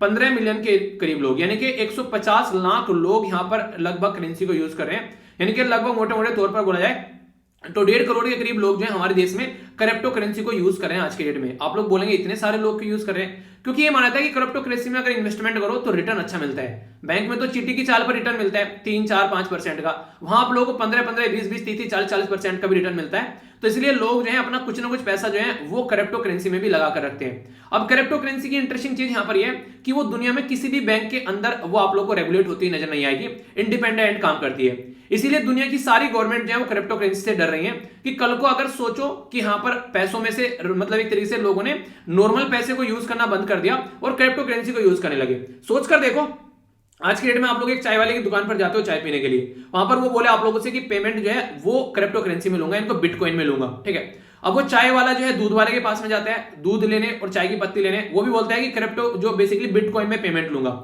अब जो चाय की पत्ती आप लोग लेकर आ रहे हैं वो किसानों के खेत में से आ रही है, और किसान जो है खेत में बीज डालता है या फिर अपना फर्टिलाइजर लेकर आता है, वहां पर भी एक तरीके से बिटकॉइन चल रहे हैं। तो कल को चलकर अगर ऐसा माहौल देखने को मिलेगा कि गवर्नमेंट ने तो अलाउ नहीं किया पर लेकिन हर जगह बिटकॉइन जो है वो यूज किए जा रहे हैं हर एक कंट्री में, तो कैसा होगा। उसमें एक तरीके से गवर्नमेंट का कंट्रोल जो है वो बिल्कुल खत्म हो जाएगा।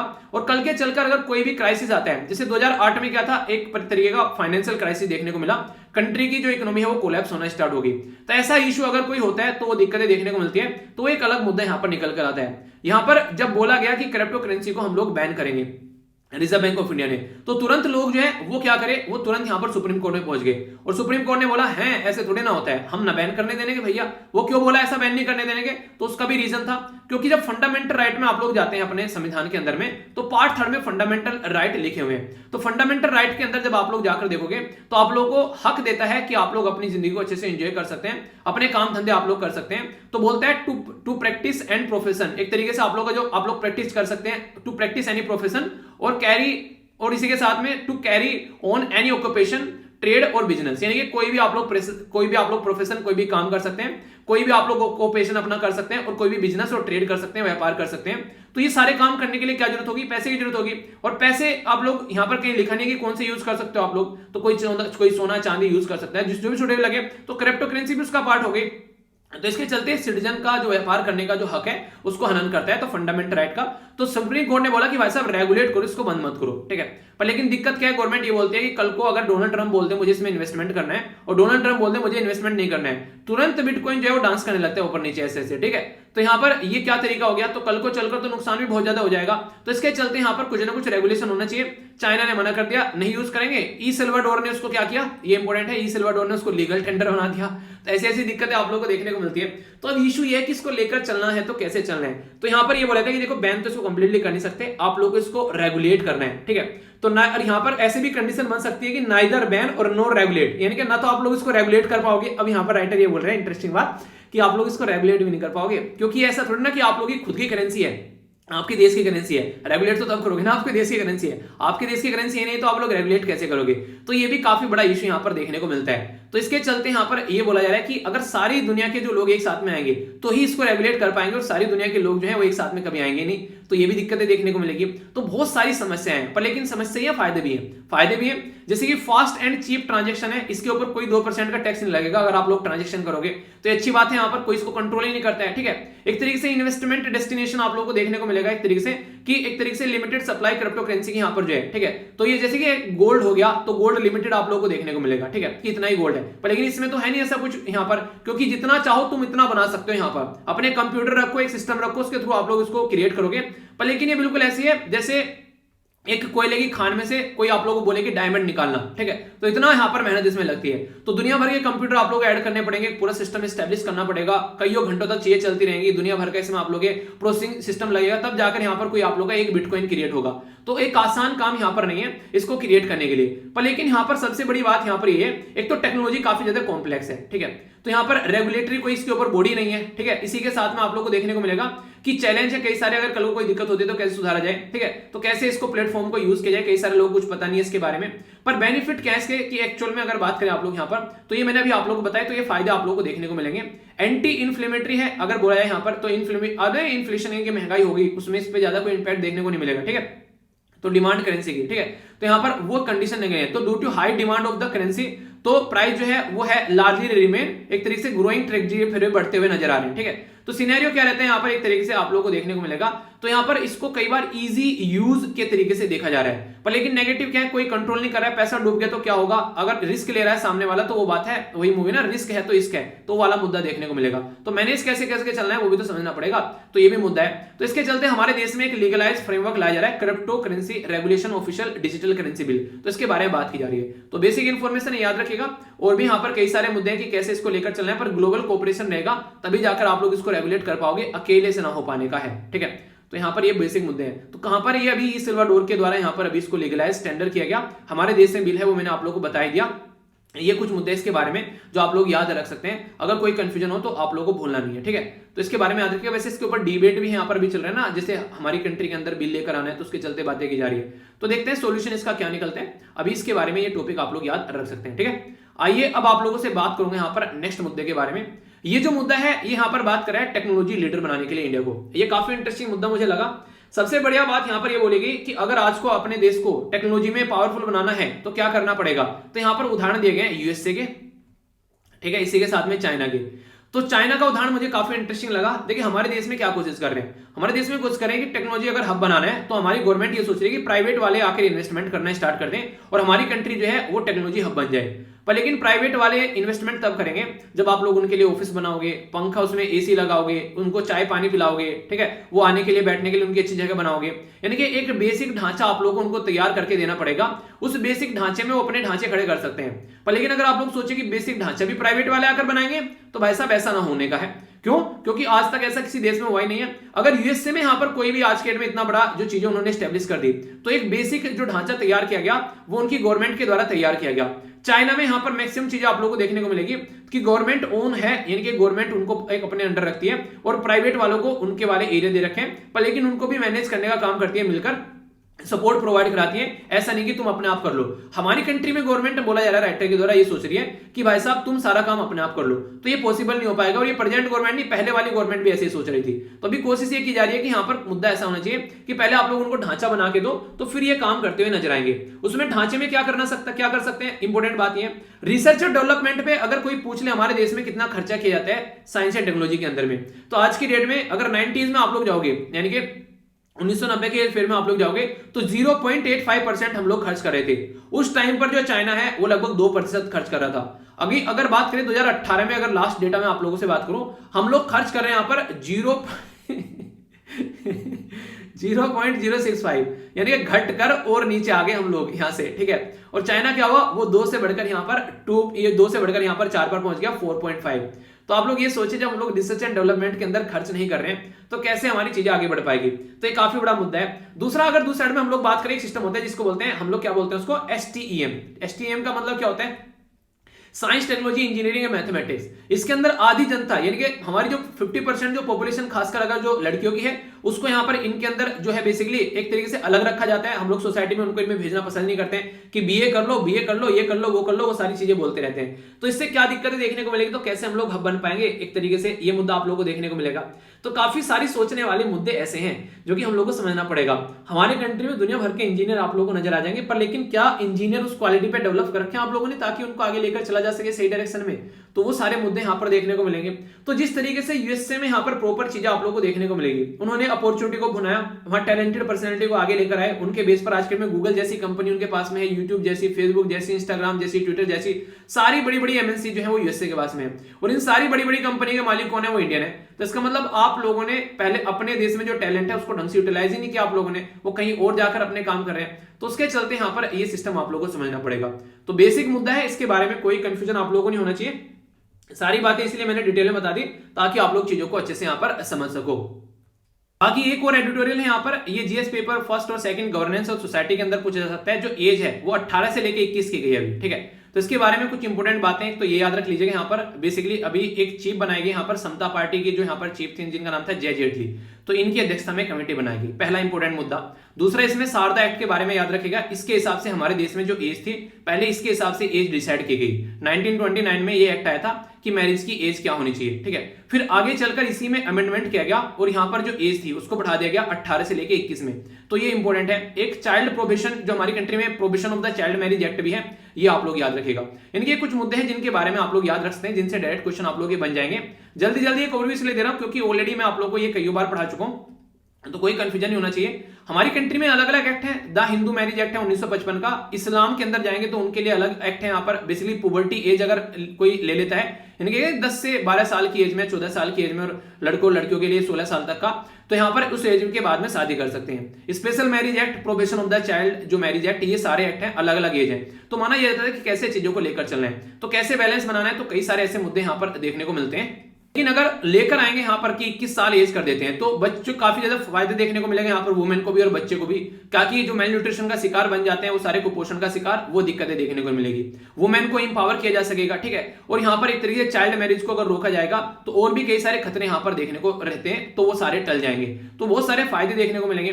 पर फिर ये भी रहता है कि आप लोग इसको कैसे लेकर चलोगे आगे, क्योंकि और भी कई सारी इसके साथ में इश्यू अगर बात करें, कहते हैं कि अलग अलग एरिया में अलग अलग शादी की जाए तो अलग अलग रिलीजन के लोग कैसे साथ में आएंगे, तो वो मुद्दा है। इसी के साथ में यहाँ पर कई सारे, जैसे कि नेशनल फैमिली जो हेल्थ सर्वे है वो क्या बात है, वो क्या बताते हैं यहाँ पर। नेशनल फैमिली हेल्थ सर्वे बताया कि चाइल्ड मैरिज जो है वो फिलहाल डिक्लाइन हुई है, ऐसी बात नहीं है।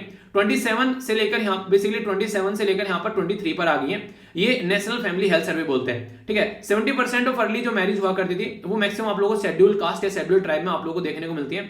तो ये काफी बड़ा इश्यू है जिसको आप लोगों को और थोड़ा सा अवेयर कराना पड़ेगा। तो जब भी कोई ऐसा इशू बनता है तो कौन कई सारे निकल कर आते हैं कि मैरिज को क्रिमिनलाइजेशन किया जा रहा है, तो वाली चीज देखने को मिलेगी। लैक ऑफ एजुकेशन भी यहाँ पर काफी बड़ा रीजन है यहाँ पर। और प्रॉब्लम क्या रहती है एक और काफी बड़ी यहाँ पर, कि state of the world report जो कि यूएनएफपीए के द्वारा तैयार की जाती है, तो इसके द्वारा ये बोला गया कि 51% जो यंग वुमेन है देश के अंदर में, उनके पास में एजुकेशन नहीं है, और 47% जो हमारे देश में आप लोगों को देखने को मिलेगा ओनली प्राइमरी एजुकेशन नजर आती है, ठीक है। तो उनकी 18th से भी पहले उनकी शादी नॉर्मली की जाती है। तो इस तरीके से दिक्कतें देखने को मिलती है, तो उनको टाइम नहीं मिलता है जिंदगी में सही तरीके से चीजों को एंजॉय करने का। तो ये सारी चीजें आप लोगों को देखने को मिलती है। तो इसके बारे में बेसिक इन्फॉर्मेशन है, याद रख सकते हैं, ठीक है। तो ये सारे के सारे एडिटोरियल थे जो मैंने आप लोगों के कवर कर लिए। एक भी कोई भी कंफ्यूजन आप लोगों को यहाँ पर देखने को नहीं चाहिए, सारी चीजें मैंने डिटेल में कवर कर ली। पेगासस वाली भी यहाँ पर, ये बेसिकली जो आप लोगों से मुद्दा था, ईरान न्यूक्लियर डील वाला भी यहाँ पर, इसी के साथ में मैरिज वाला भी, ठीक है, ये एजुकेशन वाला भी, क्रिप्टो करेंसी वाला भी, तो सारा एक एक एडिटोरियल आप लोगों का डिटेल में कवर किया है। अब यहाँ पर हम लोग बात करेंगे न्यूज एनालिसिस वाले पोर्शन में। उसमें कई सारे इंपोर्टेंट आर्टिकल है जिनको समझते हैं। श्रीलंका के द्वारा हमारे 55 के करीब जो फिशरमैन है उनको गिरफ्तार कर लिया। तो जीएस पेपर 2 में इंडिया और जो नेबर है उनके बारे में आप लोगों से बन सकता है। देखिए फिशरमैन जो है उनको बार बार पकड़ा जाता है हमारे देश से। तो बेसिकली यहाँ पर एक पर्टिकुलर आइलैंड है जिसका नाम यहाँ पर लोग रखते हैं, यहाँ पर कच्चादीव आइलैंड इसको बोलते हैं, ठीक है। तो ये जो आइलैंड है पहले हमारे पास में था, हम लोगों ने श्रीलंका को दे दिया, पर लेकिन अभी हमारे फिशरमैन जो है वहां तक कई बार बेसिकली मछलियां पकड़ने पहुंच जाते हैं। तो दोनों के बीच में कई सारे ऐसे एरिया हैं जहां पर लोगों को कंफर्मेशन नहीं रहता है, ठीक है। तो इसके चलते बेचारे क्या करते हैं, पहुंच जाते हैं और वहां पर पकड़ ले जाता है। तो ये कई सारी दिक्कतें देखने को मिलती हैं। तो इंडिया और श्रीलंका इसके ऊपर काम भी करते हैं, तो कई बार ऐसी सिचुएशन देखने को मिलती है, पर लेकिन आज तक भी यहाँ पर उसका सोल्यूशन निकल के नहीं आया, बार बार पकड़ा जाता है। तो ये इशू बार बार यहाँ पर निकल कर आते हैं जो इसके बीच में आप लोगों को नजर आएंगे। इनके द्वारा इंटरनेशनल मैरीटाइम बाउंड्री लाइन भी यहाँ पर खींची जाती है, पर लेकिन बेचारों फिशरमैनों को क्या ही पता है, ठीक है। तो एक हल्का फुल्का सा आइडिया रहता है, पर फिर भी थोड़ा कि आज चलो थोड़ी सी और मछली पकड़ लेते हैं, घर घर से चल जाएगी, तो उसके चक्कर में आगे बढ़ जाता है इंसान। तो सोल्यूशन फिर ये निकल के आता है, गिरफ्तार कर लिया जाता है। तो ये इशू है यहाँ पर, ठीक है। तो इसके बारे में याद रखिएगा। अभी एक ऐसा इशू फिर से देखने को मिला यहाँ पर जिसके चलते दिक्कतें नजर आ रही है, ओके। इसमें अगर कुछ बात करें इंटरनेशनल बाउंड्री लाइन के बारे में तो ये याद रखिएगा यहाँ पर जो मैंने अभी आप लोगों को दिखा यहाँ पर, तो यूनाइटेड नेशन का जो convention on the laws of sea है उससे आप लोग इसको काउंट कर सकते हैं। ठीक है, जैसे बताया भी था ना यहाँ पर, मैंने आप लोगों को पढ़ाया था यूएन क्लोज के बारे में, तो उसी से रिलेटेड है यहाँ पर ये आप लोग यहाँ पर चीजें भी देखने को मिल जाती हैं कि 200 न्यूटिकल माइल्स तक आप लोग यहाँ पर देखने को मिलेगा, 12 न्यूटिकल माइल्स तक ये जोन रहता है न्यूटिकल बेसिकली। ठीक है, और टेरिटोरियल सी वाटर देखने को मिलता है। एक न्यूटिकल माइल्स जो होता है वो मैंने बताया था 1 पॉइंट लगभग 8 किलोमीटर के करीब आप लोगों को नजर आता है। तो inland, territorial water, contiguous water और एक्सक्लूसिव जोन, ये सारे यहाँ पर आप लोगों से पूछे जाते हैं। तो बेसिक इन्फॉर्मेशन है, नोट सबके प्रोवाइड करा दिया, दिक्कत नहीं होनी चाहिए। ठीक है, यूपीएससी प्रीलिम्स में इससे रिलेटेड क्वेश्चन पूछा गया था, जो पेड़ होते हैं इस तरीके से अपनी बेसिकली जो अपनी जो टहनियां होती हैं उनको आपस में मिला लेते हैं, तो इस तरीके से ब्रिज बन जाता है कई बार। मेघालय के अंदर आप लोग कई बार देखने को मिलते हैं। ठीक है, तो यहाँ पर माओलिंगयोंग ये पर्टिकुलर आप लोगों को इन मेघालय में इस तरीके से खासी एरिया में ब्रिज नजर आएगा। बेसिकली आप लोग इसके बारे में याद रखते हैं कुछ बातें, जैसे कि अगर आप लोग मेघालय के अंदर जाएंगे तो यहाँ पर आप लोगों को आसाम और मेघालय के अंदर कुछ एरिया देखने को मिलता है, खासकर गायरो, इसी के साथ में फिर आप खासी और जयंतिया। तो ये कई बार आप लोगों से लगाने के लिए आ जाता है ईस्ट से वेस्ट और एक तरीके से वेस्ट टू ईस्ट। तो याद रखिएगा अगर आप लोगों से कोई पूछ ले तो इसके बारे में कोई कंफ्यूजन नहीं होना चाहिए। सबसे जो आप लोगों को यहाँ पर पूछेगा अगर, ठीक है, तो वेस्ट साइड में आता है यहाँ पर गायरो, फिर आता है खासी और फिर आता है जयंतिया। तो इस तरीके से आप लोग यहाँ पर इसके बारे में याद रखिएगा, अगर कोई पूछ ले तो कंफ्यूजन आप लोगों को नहीं होना चाहिए। ये सोसाइटी के पॉइंट ऑफ से एक इंपॉर्टेंट आर्टिकल आप लोगों का हो सकता है। बात की जा रही है सैक्रिलेज के बारे में। सैक्रिलेज क्या होता है? एक तरीके से अपवित्रीकरण, यानी कि किसी रिलीजियस प्लेस पर किसी ने कुछ उल्टी सीधी हरकतें कर दी। तो जीएस पेपर 2 सोसाइटी के पॉइंट ऑफ से आप लोगों से क्वेश्चन पूछा जा सकता है यहाँ पर इसके बारे में। तो चीजों को अपवित्र करना बोलते हैं वैसे सैक्रिलेज का मतलब। ठीक है, तो ये मैंने यहाँ पर एक पूरा आप लोगों के सामने इसको समझा भी दिया है कि वॉयलेशन ऑफ मिसयूज एक तरीके से करना, सैक्रेड यानी कि एक तरीके से जो ऐसी चीजें होती हैं जिनको लोग पवित्र मानते हैं तो उसको सैक्रिलेज बोलते हैं। ठीक है, तो अभी पंजाब के अंदर कई सारे ऐसे केसेस देखने को मिले जिसमें यहाँ पर ऐसे कुछ इश्यू निकल कर आए। ठीक है, तो कल को चलकर देखिए क्या होता है, जैसे हमारे कंट्री में जैसे कुछ इंपॉर्टेंट किताबें हैं, जैसे गुरु ग्रंथ हो गया, ठीक है, गीता हो गया, कुरान हो गया, बाइबल हो गया। तो पंजाब के अंदर असेंबली के द्वारा एक पास किया गया बिल और उसमें बोला गया कि कोई भी अगर इनके साथ में कुछ छेड़खानी गलत तरीके से ट्रीट करता है तो उसको यहाँ पर सजा सुनाई जाएगी, लाइफ इंप्रिजनमेंट, यानी कि पूरी जिंदगी को जेल में उसमें डाला जाएगा। क्या पंजाब के द्वारा जो लॉ बनाया गया, क्या इंडियन पीनल कोड के अंदर कुछ नहीं है ऐसा? भारतीय दंड संहिता के अंदर तो इंडियन पीनल कोड जो है यहाँ पर, उसके चलते यहाँ पर इनके द्वारा Indian penal code Punjab amendment bill 2018 लाया गया, जिसके चलते इंडियन पीनल कोड भारतीय दंड संहिता में चेंज करने की बात की गई सेक्शन 295A के अंदर में। तो इससे क्या है कि जो एग्जिस्टिंग सेक्शन है यहाँ पर 295A वो पनिश कर सकता है 3 साल के लिए, या फिर इंप्रिजनमेंट जो है यहाँ पर लगा सकता है, या फिर फाइन लगा सकते हैं, फिर विदाउट फाइन भी। ठीक है, तो यहाँ पर यानी एक तरीके से मैक्सिमम 3 साल तक का इंप्रिजनमेंट है विद और विदाउट फाइन जो हमारे इंडियन पीनल कोड के अंदर। पर इन्होंने क्या किया, लाइफ टर्म का इंप्रिजनमेंट दे दिया। अगर बात करें तो यहाँ पर पनिशमेंट जो है 295 इंडियन पीनल कोड के अंदर डिफाइन किया गया कि अगर यहाँ पर इंसल्ट करता है कोई रिलीजियस तो उस केस में आप लोग 2 से लेके 10 ईयर तक कर सकते हैं। यानी कि थोड़ी सी अलग अलग है, किसी ने मान लिया किताब को उल्टी सीधी से ट्रीट किया, कोई बेइज्जती कर रहा है रिलीजन की, तो कई सारे मुद्दे देखने को मिलेंगे। तो मुद्दा यहाँ पर यह कि इंडियन पीनल कोड जो है उसके अंदर यहां पर जब आते हैं 295 आर्टिकल, तो ये है बेसिकली इन चीजों से रिलेटेड, जो कि कोई भी ऐसी इंटेंशन रखता है, किसी कोई भी सिटीजन इस तरीके की कोई वर्ड यूज करता है, कोई राइटिंग में यूज करता है, कोई साइन यूज करता है, इस तरीके से कोई हेट्रेड फैलाता है, तो यहां पर तब आप लोगों को देखने को मिलेगा ये यूज किया जा सकता है यहां पर। ठीक है, तो इसके चलते यहां पर बोला गया था कि ये मल्टी रिलीजियस सोसाइटी हमारी इंडिया, तो उसमें डिस्टर्ब नहीं करना है किसी के भी रिलीजन को। तो 1957 में यहां पर 5 जज की जो बेंच थी उनके द्वारा सुप्रीम कोर्ट में यहां पर ये चीजें कॉन्स्टिट्यूशनली वैलिड बोलेगी कि हाँ ये चीजें सही है। ठीक है, तो एक तरीके से हमारे जरूरी है यहाँ पर ये। और याद रखिएगा पार्ट 3 में जब आप लोग जाएंगे संविधान के अंदर तो आर्टिकल 25 से लेकर आर्टिकल 28 तक आप लोगों को राइट टू रिलीजन के फंडामेंटल राइट भी आप लोगों को देखने को मिल जाएंगे। ठीक है, तो यह बेसिक इंफॉर्मेशन। आगे चलते हैं, यहाँ पर ये 6 नेशन है, सॉरी 6 नेशन है अभी यहाँ पर। इनके द्वारा बोला गया कि अभी इमीडिएटली ऐड देनी है। इमीडिएटली ऐड किसको देनी है कि अफगानिस्तान को आप लोगों को इमीडिएटली ऐड देनी है, तो उसके बारे में यहाँ पर बात की गई। तो यहाँ पर एक ऑर्गेनाइजेशन भी है जिसको OIC आप लोग बोलते हैं। OIC क्या है? इसको बोलते हैं ऑर्गेनाइजेशन ऑफ इस्लामिक कोऑपरेशन। ठीक है, तो उसके द्वारा भी सेटअप किया गया फंड अफगानिस्तान की हेल्प करने के लिए। तो ये काफी इंपॉर्टेंट मुद्दा यहाँ पर निकल कर आता है। OIC के बारे में आप लोग याद रखिएगा, टोटल मिलाकर 57 मेंबर इसके अंदर देखने को आप लोग को मिलेंगे। ठीक है, नोट डाउन करते रहा करो चीजों को। ठीक है, इसी के साथ में आप लोग को 1969 में ये जो ऑर्गेनाइजेशन है ये बनाई गई थी और ये इसका जो हेडक्वार्टर आप लोगों को सऊदी अरेबिया के अंदर देखने को मिलेगा। ठीक है, तो ये काफी इंपॉर्टेंट ऑर्गेनाइजेशन है यहाँ पर, तो ये इसके बारे में याद रखते हैं। ये इस्लामिक वर्ल्ड को सपोर्ट करने के लिए बनाई जाती है कि जहां पर भी किसी मुस्लिम कम्युनिटी के खिलाफ कुछ भी गलत हो रहा है तो ये ऑर्गेनाइजेशन यहाँ पर उनके हितों के बारे में बात करेगी। तो ये ऑर्गेनाइजेशन भी आप लोग याद रख सकते हैं। ठीक है, तो ये अभी अफगानिस्तान में कैसे शांति लानी है तो उसके बारे में सेंट्रल एशियन कंट्री भी साथ में आ रही है जिसमें इंडिया भी यहाँ पर पार्टिसिपेट किया। ठीक है, इसी के चलते यहाँ पर आगे चलते हैं, एक सेकेंड, तो ये आप लोगों को यहां पर देखने को मिलेगा एक और आर्टिकल इसी के बारे में। एक और यहां पर चाइना स्टार जो है उन्होंने साफ साफ बोल दिया है कि भाई साहब मेरे साथ में कुछ गलत नहीं हुआ। तो चाइना के अंदर किसी के साथ में भी अगर कुछ गलत होता है तो दिक्कतें देखने को मिलती है। चाइना क्या करता है, एक तरीके से उसके ऊपर इतना प्रेशर डालता है कि वो बेचारा अपने आप बोल देता है कि ऐसा कर लेते हैं, ऐसा कुछ नहीं हुआ, ठीक है। तो ये चीजें हैं। बाकी ट्रॉपिकल जो साइक्लोन है उसके बारे में मैंने आप लोगों से बात की है। फिलीपीन के अंदर साइक्लोन देखने को मिला है जिसका नाम है टाइफून रे। तो टाइफून क्यों बोला गया, क्योंकि यहाँ पर इसी एरिया में इसी नाम से पुकारा जाता है। यहाँ पर साइक्लोन बोला जाता है और यहाँ पर ह्यूरिकेन बोला जाता है और ऑस्ट्रेलिया में विली विली के नाम से पुकारा जाता है। तरीका एक ही है, अलग अलग एरिया में अलग अलग नाम से पुकारते हैं। तो अभी टाइफून रे है फिलीपीन के एरिया में, तो इसको टाइफून बोलेंगे, ठीक है। तो ये आप लोग याद रखिएगा, इंपॉर्टेंट है। बाकी बात की जा रही है यहाँ पर डेजर्ट जो है यानी कि जो मरुस्थलीकरण है वो बढ़ रहा है अभी काफी सारे एरिया में और लैंड जो है वो डिग्रेड हो रही है। तो ये काफी खतरनाक चीज है। और राजस्थान के बारे में बात करें तो थार डेजर्ट राजस्थान में देखने को मिलेगा। गोबी डेजर्ट कहां पर है, चाइना के अंदर है, इंपॉर्टेंट है, याद रखें। ग्रेट बेसिन आप लोगों को नॉर्थ अमेरिका के अंदर देखने, नॉर्थ अमेरिका के अंदर यहां पर एक तरीके से ये हो गया सहारा डेजर्ट अफ्रीका के अंदर। इसी के साथ में यहां पर नाम्बी, इसी के साथ में कालाहारी डेजर्ट भी आप लोगों को देखने को मिलेगा। ग्रेट सैंडी ये आप लोगों को और ग्रेट विक्टोरिया ऑस्ट्रेलिया के अंदर देखने को मिलेगा। अट्टाकामा काफी बार पूछा जा चुका है और पेंटागोनिया ये आप लोगों को साउथ अमेरिका के अंदर देखने को मिलेगा। तो ये ऐसे ऐसे डेजर्ट हैं बड़े बड़े जिनके बारे में याद रखिएगा। सीरिया के अंदर भी है और अरेबियन जो बेसिकली एरिया है वहां पर भी देखने को मिल जाते हैं। तो कई सारे मैंने आप लोगों को नाम इसलिए बताएं क्योंकि कई बार मैच करने के लिए आता है कि कहां पर ये मरुस्थलीकरण एरिया पाया जाता है। तो ये बेसिक इन्फॉर्मेशन इसलिए बताई मैंने आप लोगों को। अभी यहाँ पर जो पन्ना टाइगर है उसके अंदर अभी यहाँ पर स्पोर्ट किया गया है एक बेसिकली कैट यहाँ पर बुलाया है बेसिकली, ठीक है, यानी कि एक बिग कैट आप लोग एक टाइगर बोल सकते हो, ठीक है। तो एक स्पोर्ट किया गया है। तो यह मध्य प्रदेश के अंदर है पन्ना टाइगर रिजर्व। इसके बारे में कुछ बातें आप लोग याद रखते हैं यहाँ पर। ये इन्वायरमेंट के पॉइंट ऑफ से जीएस पेपर 3 के अंदर आप लोगों के लिए इंपॉर्टेंट हो जाता है। तो 2006 में हमारी कंट्री में टाइगर सेंसस लाया गया था जिसमें बता गया था कि इतने टाइगर हमारे देश में है। फिर 2010 में यहाँ पर देखने को मिला, यहाँ पर बढ़ गए, 2014 में बढ़ गए और 2018 में बढ़ गया और नेक्स्ट 2022 में होगा। टाइगर सेंसस जो है ये हमारे देश में 2006 से स्टार्ट किया गया था, ठीक है। अच्छा, एक इंटरनेशनल लेवल पर एक एग्रीमेंट है जिसे बोलते हैं टाइगर की जो संख्या है उनको डबल करना है 2022 तक का। वो कौन सा है बताइए, मैंने आप लोगों से डिस्कस किया था, कल फिर आंसर बता दूंगा, ठीक है। आगे चलते हैं। यहाँ पर बात की जा रही है प्रायोरिटी देनी चाहिए bill on the voter ID यानी कि आधार लिंक के साथ में। तो ये काफी इंपॉर्टेंट मुद्दा बन जाता है कि आधार लिंक को कनेक्ट कर दो यहाँ पर किसके साथ में, आईडी कार्ड के साथ में। तो फायदा क्या होगा, कोई उल्टी सीधी हरकतें नहीं करेगा। पर लेकिन ये काम कौन करेगा, ये इलेक्शन कमीशन ऑफ इंडिया करेगा जो कि आर्टिकल 324 के अंदर आप लोगों को देखने को मिलेगा। इलेक्शन कमीशन ऑफ इंडिया रहता है आर्टिकल 324 से लेके 329 तक का। और election commission of India amendment act किया जाएगा 1989 में, जिसमें यहां पर एक मल्टी मेंबर बॉडीज को बनाई गई थी।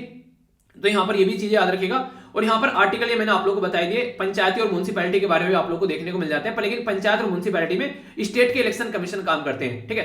तो ये कुछ बातें होगी। बाकी अगर कुछ भी डाउट आप लोगों को यहां पर है तो ये आप लोगों के सामने बेसिकली मैंने लेक्चर ले रखे हैं जो कि यहाँ पर निर्वाचन आयोग के बारे में लेक्चर नंबर 63 है, ठीक है। लेक्चर नंबर 99 है यहाँ पर इलेक्शन सिंबल ऑफ इंडिया, ठीक है। इसी के साथ में इलेक्शन प्रोसीजर के बारे में बात करें तो ये, तो इनका जाकर पॉलिटी के अंदर आप लोग रिवीजन कर सकते हैं। सारे लेक्चर है जो मैंने इसके ऊपर बना रखे हैं पॉलिटी के अंदर डिटेल में, कोई भी कंफ्यूजन आप लोगों को देखने को नहीं मिलेगा, ठीक है।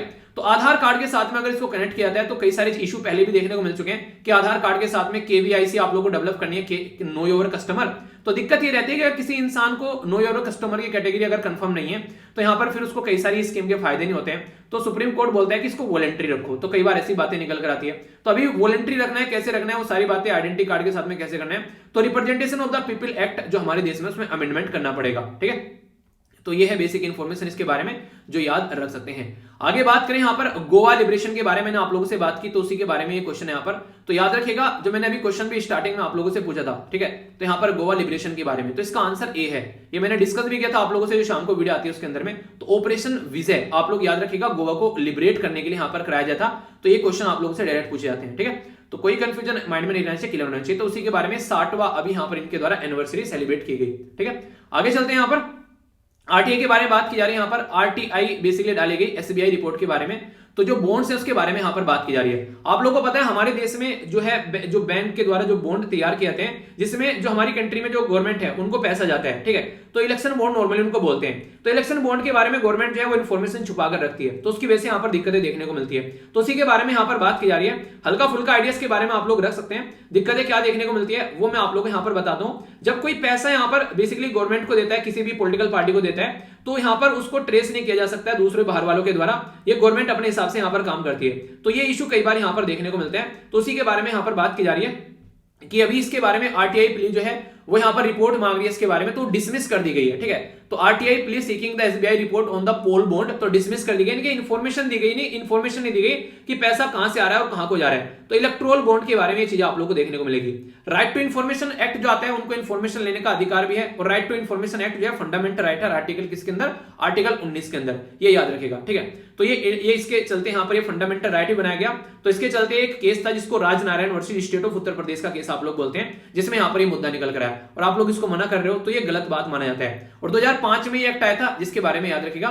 इलेक्ट्रोल बॉन्ड जो होते हैं यहाँ पर, ये बेसिकली प्रोवाइड कराए जाते हैं पॉलिटिकल पार्टी को चंदा देने के लिए, पर लेकिन पॉलिटिकल पार्टी छिपाती है कि उनको चंदा कहां से आ रहा है, तो ये दिक्कतें यहाँ पर देखने को मिल जाती है। तो इसके बारे में कुछ बेसिक इन्फॉर्मेशन है जो मैंने आप लोगों को बताई, तो कंफ्यूजन आप लोगों को इसके बारे में नहीं होना चाहिए। बाकी यहाँ पर एक छोटी सी न्यूज है, ये बात की जा रही है मोरेगांव, जो कि नेवी का पर्टिकुलर एरिया यहाँ पर, तो बात की जा रही है इंडिजिनसली जो डिस्ट्रॉयर है यहाँ पर, जिसका नाम है P15B क्लास, तो कमीशन किया जाएगा 2022 में अपने कोस्टल एरिया को सिक्योर करने के लिए। ठीक है, तो उसके बारे में यहाँ पर ये प्राइवेट जो हॉस्पिटल है उसमें बोला जा रहा है कि प्राइवेट हॉस्पिटल है उनको बेसिकली ब्रेस्ट फीडिंग फ्रेंडली बनाया जाएगा, ताकि जच्चा और बच्चा दोनों की ध्यान रखी जा सके। तो इसी के चलते ब्रेस्ट फीडिंग के बारे में बात की जाए तो प्रमोट किया जाएगा यहाँ पर जो नेटवर्क ऑफ इंडिया, यहाँ पर breast feeding promotion network in India, ये चीजें आगे देखने को मिलेगी। तो उसी के चलते काफी सारे लोगों को फायदा देखने को मिलेगा, खासकर जच्चा और बच्चों को। ठीक है, ये आज का सुडोकू है, इसको आप लोग जरूर अटेम्प्ट कीजिएगा। तो इसके बारे में आप लोगों को थोड़ा सा देखना है ताकि कोई भी दिक्कत देखने को न मिले, अपना अच्छे से आप लोग इसको अटेम्प्ट कीजिए, चीजें आप लोगों को नजर आएंगी कई सारी। ठीक है, बाकी ये क्वेश्चन आप लोगों से पूछे गए थे तो इनके आंसर दिए गए काफी अच्छे से अश्वनी के द्वारा, आप लोग भी आंसर दे सकते हैं। कई सारे बच्चे अच्छे से आंसर देते हैं, और ये है वोकैबुलरी आज की आप लोग की। ठीक है, एडजंक्ट यहाँ पर इसी के साथ में डेप्रिवेशन, ठीक है, इसी के साथ में हैसलिंग के जल्दबाजी करना, स्पॉट यानी कि, ठीक है, और प्लोजेबल ये सेशन। ठीक है, तो यहाँ पर ये कई सारे आप लोगों से ये इस तरीके से आप लोगों से वोकैबुलरी वगैरह है, इनके बारे में 5 वोकैबुलरी है, इनको आप लोग यूज कर सकते हैं। तो ये था आज का डिस्कशन, मैं आशा करता हूं आप लोगों ने एंजॉय किया होगा। थोड़ा सा लेंथी हो गया पर लेकिन आई होप कि आप लोगों ने अच्छे से एंजॉय किया होगा। तो आप लोग इसको बता सकते हैं लेक्चर कैसा लगा। नेक्स्ट लेक्चर मिलता हूं, बड़ों को नमस्ते, छोटों को प्यार, छोटी सी लाइफ एंजॉय करा। तब तक के लिए जय हिंद।